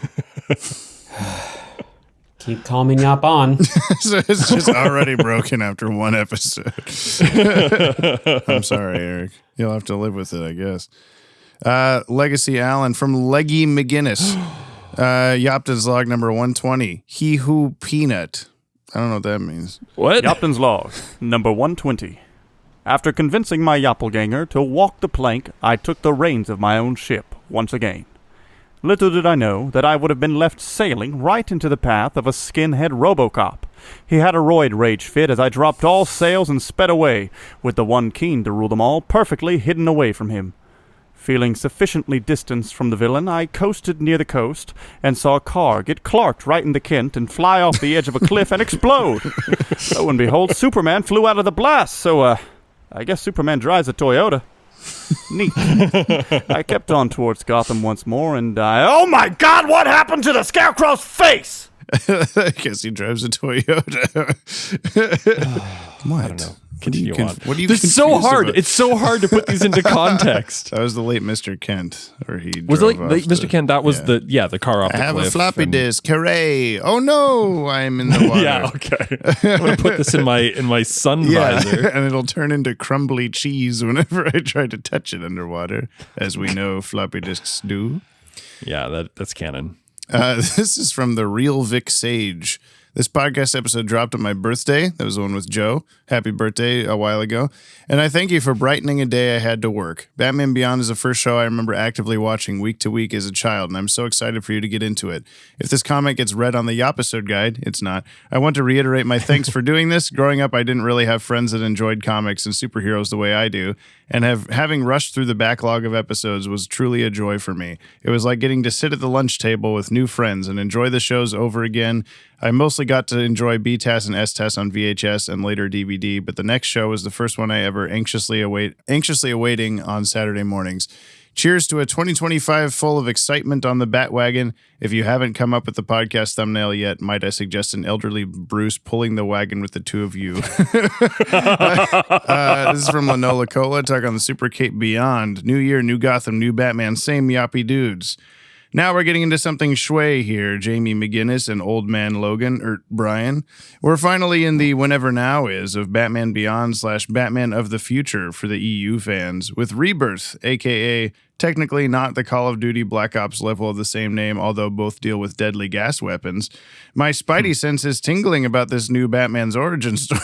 This is now the second person to mention this. We didn't really talk about how similar to Spider-Man this is so far, where he's like, I don't like you at all, family member. I'm leaving. And then that guy gets killed by people while he's gone. Yeah, I mean, I'll give it that, but when I think origin he gets bitten story, by a I radioactive bat. That's what I'm thinking. Yeah. Everything is cyberpunk in the future. Mr. Fix. Oh my. Terry was briefly stoppable. This show is the industrial music to B-TAS, S-TAS, TNBA's hip hop / books. Derek Powers joins the Balderarchy. I did binge season 1 before, and that's how I discovered the controversial airdate order. My first viewing was in production order, but I'll be keen and rewatch in airdate order. Man, the new show makes a good first impression. It has swagger, it has style, it's just so shway. I realized they didn't say shway at all in this opening episode, but this is like slang from this show that you will hear many times. Oh, that's where it comes shway from. Is, yeah. Like cool, awesome, shway. It's not a good word. You're not a good word. And the ending sequence with Wayne's "Welcome to My World" line to Terrence and Derek Powers becoming the space kook from Scooby-Doo was, as the kids say, absolute cinema. And I guess with all those laser weapons, I no longer have to do an ejected shells count. Maybe, hopefully. Well, I'll get back to y'all faster than the nerve gas's effect on living beings till we up again, whenever again is. Thank you, Lanola Cola. This is from Neo Gotham Tourism Board. Greetings, welcome to the world of tomorrow, sent on a teeny tiny CD of hexagons. Apathy, greed, corruption, power, and a wonderful up-and-coming city. Great tourist destination for people all over the world. That's right, it's me. I'm here. I'm back in the PR game after a few years off, and I'm repping a city I've always loved, never said a bad word about, Neo Gotham. But what is Neo Gotham? I'm so glad you asked. Neo Gotham is a little term we cooked up in the tourism board to get Gotham City back up on its feet again. Ha 98% of our abandoned amusement parks are gone. We have roving street performers dressed like jesters, really bringing the chuckles all around the street. And the Sewer King is probably dead, we hope. So come on down, get into our freaky little clubs in our cyber goth hellhole. All right, hope you have a great time. Be seeing you in Neo Gotham. Bye. I hope he's been dead for a while. Not just recently. No, he's doing fine. He's just sounding a little transatlantic. Yes, it's me, the Sewer King, he says. Banana Man says okay, so that's nice. Just a nice normal. Can you give me a okay? Bam. Yeah, that's okay. It is okay. Lock D333. I think it's new. Locked, but it's with a capital D, so I don't know. Lock D. Little Big Head Man is a reference to the 1964 Western novel Little Big Man, adapted into a film in 1970 starring Dustin Hoffman about an orphan settler who's raised by Native Americans. I don't think there are any other similarities between this episode and that story, just the not very good name pun. Okay, good to know. Yeah, we were like, what does that mean? And we're like, I don't know. He's a little big head man. That's all that matters. Wency209, every time I hear you guys try to make sense of all the crazy nonsense shit that happens in this show, I can't help but think of that quote from the intro of Mystery Science Theater 3000. If you're wondering how he eats and breathes and other science facts, then repeat to yourself, it's just a show. You really just, you gotta just relax. You should really just relax, but I'll let it slide. Or the more generic quote, it's a cartoon, it doesn't need to make sense, don't think about it. Don't worry, I still love you guys. Stay yoppy. See you guys next year. It is next year, and we will keep worrying about it. So look at us. Yeah. Wishbone, that's a dog. Just for the record, I'd love a show with you guys watching Star Trek episodes. That'd be amazing. Well, Jamie, we're getting pigeonholed 20 years from now. Yeah. Lorenzo Valdez, I never even told you. This is very quick. James Gordon and Brianiac. I consider it a testament to the greatness of the song that even with James hilariously singing about Little Big Head Man over top of it, I still got emotional listening to I Never Even Told You. Klana forever and always, Lorenzo Valdez. Well, good, I guess. I'm flattered, sure. This is from Kale. Hey, Juggler and Baron Jokers, it's your girly Pop. Today's the day. We're finally in the future, where everything's shway and jackets no longer have lapels. I can't wait for Brian to meet. Redacted for spoilers. Or C, redacted for spoilers. Or to finally experience redacted for spoilers. But boy, does this future start with an almost bang. Then just keeps on going with espionage and a shady Mr. Powers, who's going to be a lot more transparent in the future. And Dana, Dana, my beloved. But I do find it hilarious that the suit fits both Terry and Bruce. And finally, I'm going to leave you with the fact that Terry straight up murders Mr. Fix, and no one bats an eyelash, not even Bruce. But this is still an amazing start to my favorite DCAU show, and I'm eager for the rest. I don't know. Brian seems pretty convinced that Mr. Fix is coming back, so he's coming back. Didn't murder him. Random Jokers Girl at jokers.simplelogin.com. Okay. Says, Rebirth or smells like creamed spinach. Hello, Biffo and Jiff. This is my first time emailing into the podcast, but not the first time I've listened. I'm more critical of the DCAU than probably any other listener. Welcome. But I decided to write in for Batman Beyond because it's my favorite series. I had owned the VHS of this and had seen it so many times and never gotten tired of it in all these years. Rebirth, or Batman Beyond the movie, as the VHS labeled it, has some of my favorite use of colors and musical tracks in the DCAU. That said, some shots of Bruce in the second half, especially when they show his teeth, look off. My first impression of DCAU Bruce was through this, so it colors the lens I view all his younger appearances through. And one last thing, all the info about the capitalist heartlessness garbage from Derek Powers in the episode hits harder and more frustrating being almost 30 now in 2025 versus being a 4-year-old in 1999. Honk honk, says the sign off. Yeah, it's I'm so old. Yeah, we know. Yeah. Leandro Bottinelli. Hello there. Hi. Hey. Hello there, future James and Brian. It's funny because you are your future selves, at least from my point of view when writing this email. Anyway, I don't write that often, but I've listened to you guys religiously since the beginning in 2021, so be sure I hear everything. It's amazing seeing how this awesome pod is growing forward through the DCAU and now the Batman Beyond era. Can't wait to listen to your takes on this show and see if y'all notice the intended Spider-Man parallels. So long and Wait, yop was it on. intended? Yeah, well, there'll be a lot more of them. Radioactive bats? Yeah. I'm here for it. We had the first appearance of this universe's Ace the Bat Hound, so here's a picture of my dog, Ace. Here's a picture of a dog. Oh, that's a cute dog. fucking German Shepherd. That is a very cute dog. Is that a Batman? Batman, Yeah. Oh collar. my God, that's awesome. Ryan Hip. More of that, please. Yes. Ryan Hip, Batman Beyond the movie, the voice message. Welcome to the WB Sunday Night.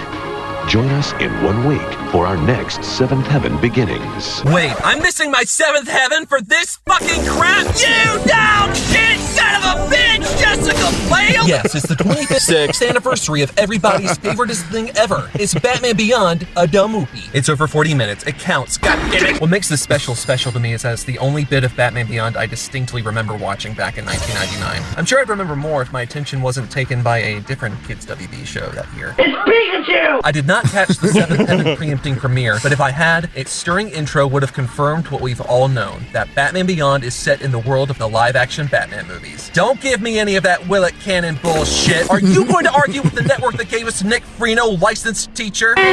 So thank you, Batman Beyond, dumb movie, for your vision of a bright future where billionaires get blasted in the fucking face with their own deadly green death mist. Be the change you want to see in the world.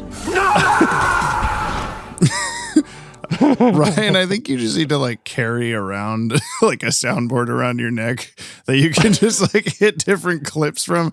Oh, so you're saying like carry a soundboard to give like an audio metaphor so that he can have this level of unhingedness in his everyday life just constantly. Yeah. I would support that. So do if he wants that, I want that for him. Yeah.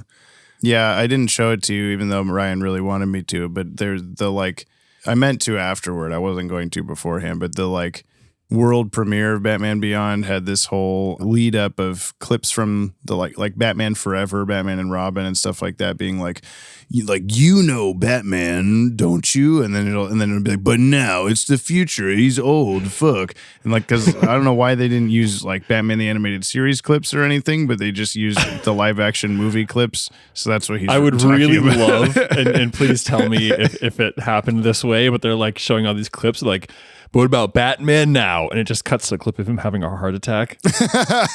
And now you love Batman. Well, watch him die of cardiac arrest. Old. And now he's talking like this.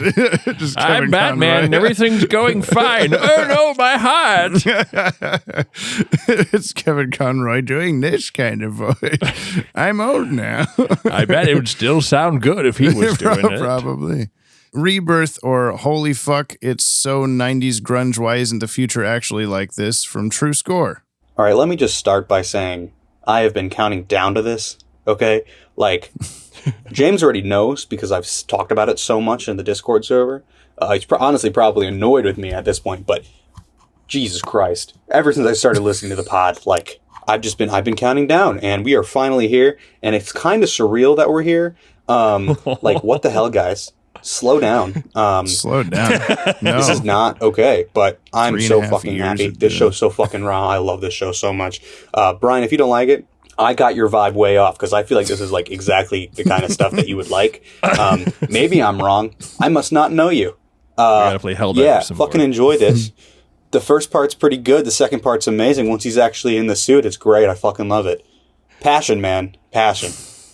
Funny how, you excited? How that works, you know? Yeah. Batman fucking Beyond.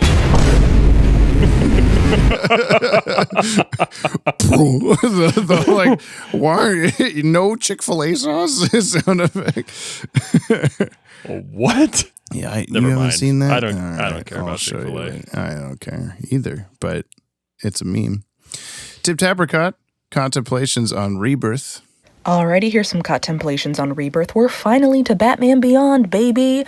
I am really excited for this, but I'm also glad that it was pre-recorded before these episodes were going live, because I think it would have been a different experience if Brian had had the unintentional, but still there build-up that listeners give when there's an episode coming up that they're excited to watch. But I also want to ask this, is it a different experience, James, to how it was when you saw Batman Beyond? Because I assume that there were a lot of commercials and promos coming out at the time that did give you these preconceptions of what this show would be and what like make you want to watch it. So what is it like going in blind with Brian? Like, do you feel like you have different vibes on the show because he went in blind and you went in, you know, when there were live airings of it happening? That's the main thing I'm interested in knowing. And I'm going to keep this short because mail is weird. Bye-bye. Oh, this was a Batman's origin story. Yeah. Oh, whoa. You're right. You should have guessed that, idiot. Blind with Brian, I think, is the next podcast that we're doing. He doesn't get to look at anything this time. He just listened to the DCAU. I'm listening to this with my good buddy Brian. Yeah, I mean, I'm sure it was different for me to be, as I've talked about in the podcast episode, of being very excited for this show and wanting to see it as quickly as possible and downloading things on dial-up internet promo videos to see it. And whereas I don't allow you to know anything until it's happening. So, Truth. I mean, I guess, like, if I wanted to give you the true experience, we'd be watching all of this on tape. We would, I'd be showing you all these different commercials that have a bunch of spoilers in them and all this stuff. So, yeah, I don't know. I like how we're doing it. Good. I'm curating it for your health, so I hope that's good for your health. But yeah, I think we've talked about it before about how you do kind of give yourself like a different like viewpoint, you know, or try to give yourself a different viewpoint going into these shows. Oh, me? Yeah. I give me this? Yeah, okay. Yeah, you give you this. I do. Yeah, for not wanting to have nostalgia affect things or whatever. Which, of course, is like pretty much impossible. It is impossible. I'm trying so hard. Keen Machine Rebirth 1 and 2. Greetings, James Tron and Brian Tron. I'm so glad to finally be in Neo Gotham.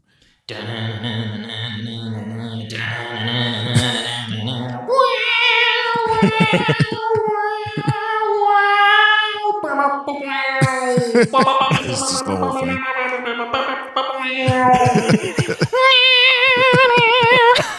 Okay, greetings, James and Brian. Welcome back. Happy New Year, and welcome to Batman Beyond. I am incredibly excited. I do apologize if that opening does get you striked for copyright, but I think it was worth it.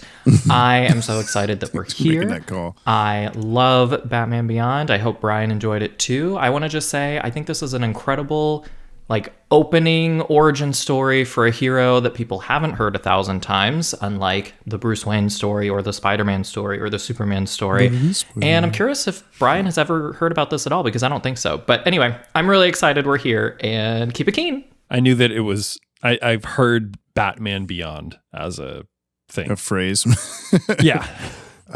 Noel Naranja? I don't know why it's a Noel, but here it is. What? Brian, Jamie, I thought it'd be fun for my voice message to be Scottish, given how you read my second synopsis in last week's episode. I'm so excited for you guys to visit for Brian, revisit for Jamie, Rebirth.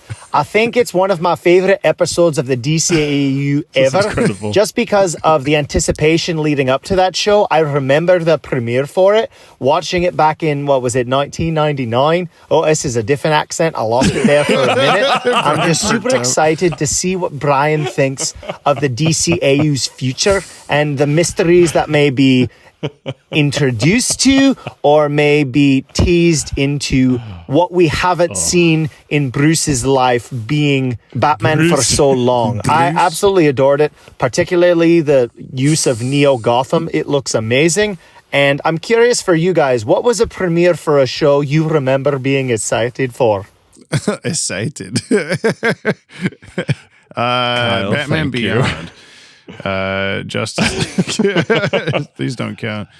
I don't know. I mean, I've been excited for like when a new season of something I'm already watching and enjoying is going to come out, but I've not. It's been a long time since I've been like, wow, this show I'm aware of that's coming and I'm going to be there when it's, because also now everything just goes, I'm on streaming. It doesn't just, you don't have to be there at the right time or whatever. It just farts onto streaming platforms. It does do that. It does feel like that. I think I'm kind of in the same boat that it was like new episodes or new seasons of shows that I loved. You know, like when I was watching The Simpsons when that was coming out. It's too bad Simpsons isn't in.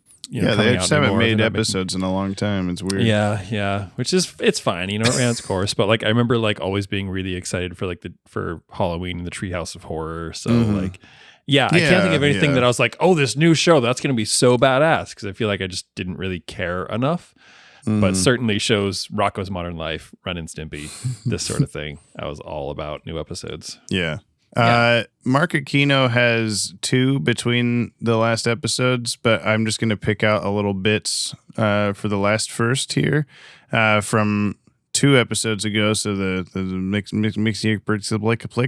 Howdy Peoples don't know in what order James will read the comments for this in the last episode. So while him and Brian are doing a tightrope walk between sobriety and being completely fucking sauced, I'm taking this time to see how we're all doing. Feeling okay? Need a breather? I understand this year is going to be a tough one for so many of us, and I want you to know that it's okay to feel nervous. Please know that this community of ours has been and will always be a safe space. Very true. Sure, we like to be silly and chaotic, but I've always felt a genuine sense of camaraderie and warmth with you all, and it's refreshing. So this year, let's keep the good vibes going between us. That was from last time. Thank you, Mark. Thanks, Mark. This new one, new year, new yop, new show to watch for the podcast. Let's fucking go. James, press all the buttons on the soundboard. That was just the first page. No. I'm not going to do them all. At last, the Bat-Wagon goes beyond. Batman Beyond. So with all that said, Rebirth, or Bruce Wayne becomes Fred Sanford, or you got your Spider-Man in my Batman. Everyone's doing it. Or you got your Batman in my Spider-Man. It started out as a dumb order by WB executives, which I'll let Bizarro Mark reenact for us. Hey, so we want a teenage Batman show because Buffy is really popular and shit, and we don't care how you do it. Just do it so that we can sell new toys. Okay, hugs and kisses. Bye-bye. From that, our beloved DCAU boys Tim, Deanie, Burnett, Murakami, and Reba were like, let's take this dumb idea, an idea we don't like, and actually do something interesting with it, something wholly different from what we've done before. All we need to do is throw in some Spider-Man, Blade Runner, Akira, and a little bit of Mask of Zorro for good measure. End result to this incredible series, and what a way to start, too. In terms of quality, this is just as great as Last Son of Krypton, if not better. We're all going to be gushing about the show's visuals, so I'll let other people talk about it. Who would have guessed that the brother from Boy Meets World would make a great Batman? That's one of those trivia things you'd tell unassuming 90s kids, and it will blow their mind. But yeah, Will Friedle is terrific as Terry McGinnis, and the way Conroy slips perfectly into an older Bruce is a testament to how talented he is. And that costume, ooh-wee, slap my fanny and go get it tanny. The Batman Beyond costume was instantly iconic the moment it appeared on screen. I'll reserve the rest of my praise for as we go along, but I speak for the rest of this Yoppie community of ours when I say I'm so excited for Brian to experience this show for the first time. Enough said. Boss, biggest bear hugs to the #1 podcast host in this here multiverse of ours, Jonathan Kent, and butter-flavored lipstick. I guess that counts as a Jonathan Kent entry. Praise to our Lord and Savior Dylan Pollock. Keep up the great work on your own podcast. Remember to tell Gab that she rules. Likewise to all his loyal disciples, all the names, all the awesome sauce listeners of this Yoppie community of ours. You're all the absolute best. Don't you ever forget that. Not much else to say, but I love Batman Beyond. Someone gave me the complete series set on Blu-ray for Christmas in 2021, and just for funsies, I decided to binge the full show in time for when Matt Reeves' The Batman was coming out in theaters, all because I thought Robert Pattinson's Bruce Wayne had a similar hairstyle to Terry McGinnis. Makes me think that somewhere in a parallel world, we got a live-action Batman Beyond movie with him as Terry and Michael Keaton as old Bruce Wayne. Not gonna lie, that would have been pretty cool. Anywho, my new closer was a fairly easy one to come up with compared to STAS. Till next week, futuristic smoke bomb that'll be blown out by a big old whoosh because I just flew away, baby.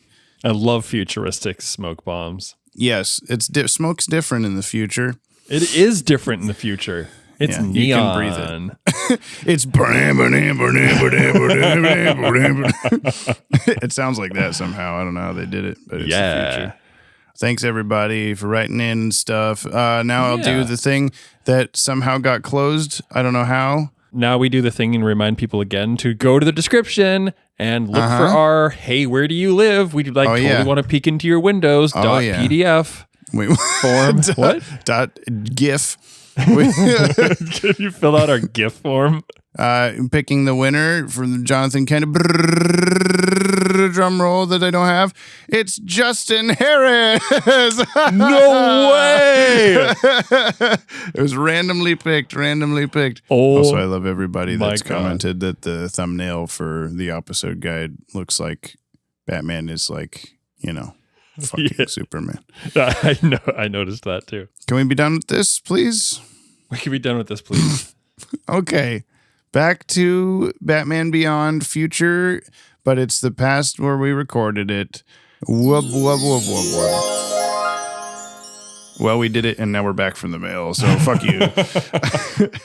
The next episode, Brian, you still get to guess what show it is. Because we still have 8 episodes of Superman left and 1 episode of Batman left while we're starting Batman Beyond here. Wow. This is the trifecta you were talking about. It is the trifecta I was talking about. The episode is called Absolute Power. Which show do you think it is? Might be a Superman. It is Superman. Yeah, I know. That's why I guessed it. That's why I guessed it. Get out of my house. I am in your house. I was thinking maybe you would get thrown off by Derek Powers, Absolute Power, and just be like, "Oh, Batman Beyond," but you didn't even think of that. No, it sounded like the stakes in a Superman episode. Okay, what do you think's happening in Absolute Power? They're grilling steaks in a Superman episode. Oh yeah, it just sounds like them. You can hear them in the distance. Brainiac. No. Fuck. It is Kryptonian adjacent though. Kryptoniac? Kryptoniac. the cancer. Mesothelioma. We've had these characters before. The villains, plural. Oh, these are the people. The portal people. The Phantom Zone. Yes. The portal people. Yeah. Jax, Ur, and Molly. That's their names. Yeah. Where did we last leave Jackson them? and Molly? Molly. Yes. They were sucked back into the Phantom Zone. I don't remember what sent. Oh, that was after the tanks and they killed, what's his name? What? There was like the parade of army vehicles. You're thinking of Darkseid killing Dan Turpin. Oh, I sure am. I was like, the parade of tanks. It's okay. You've watched 151 episodes of this show. Yeah, they were sucked back into the Phantom Zone. They got out of the Phantom Zone. They did some shit. They got put back. That's where we last left. Remember that. It's okay. Do you remember? What motherfucker's wearing shorts? Oh my God, it's like Oregon. 2 degrees outside. That's the show, everybody. Hey, that's the show. Is that dude wearing shorts walking down the road? The show is Batman Beyond. It's the future. It's the future, LOL. Please. I just really want that bumper sticker. Yeah. Please give us a follow or subscribe wherever you may be listening to this. Please leave us a 5-star review on your podcatcher of choice. Remember that word? You'll damn well hear it read on the show. Thank you to everyone listed in the description for their musical themes and help in making this podcast as yappy as it can be. Go check out their stuff. It's a new thing I'm saying. Check out friends of Mikey the show. K. Mikey K. I almost said Kenny, but I think it was because of the K. Mikey K says okay. Mikey made us do push-ups. Mikey, you're more than okay. Thank you for the push-ups. He knows. And thank you, of course, to you, the listener, for listening. Look, he's got shorts again and a child. Where'd he get the child? They're on sale on my street. Oh, he did pick up a child just right down the road. He stole the bat suit and everything. Terry, honey? What? Quick, get dressed. We have company. Company? Mr. Bruce Wayne. He's here to see you. I hope you don't mind milk. We're out of cream. I prefer it. Terrence, sorry to get you up so early. It's okay. You never told me you knew Bruce Wayne.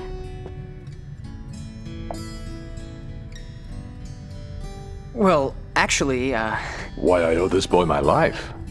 He defended me against a bunch of hooligans once. I tried to reward him, but he absolutely refused. Mr. Wayne wants to offer you a job. A job? It's not much, mind you.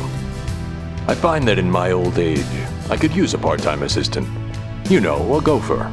Go for this, go for that. An ally, as it were. Would you be interested? Well, of course he would. Wouldn't you, honey? I mean, to work with someone as famous as Mr. Wayne. Sure. I warn you, I can be a difficult taskmaster. I accept nothing short of excellence from all who work for me. I think I can handle it. Very good then, Mr. McGinnis. Welcome to my world.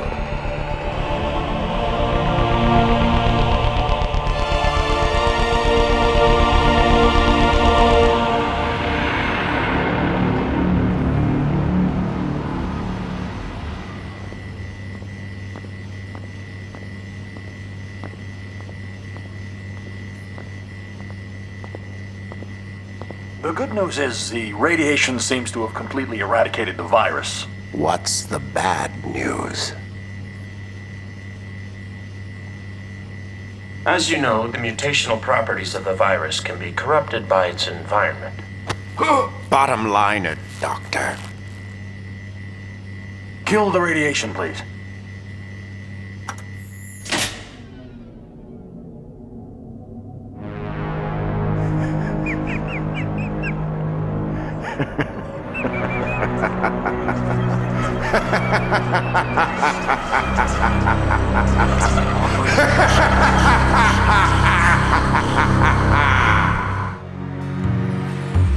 Jump on the Bat-Wagon is hosted by the Watchtower Database. Subscribe to our YouTube channel for DC Animated Universe videos on a regular basis.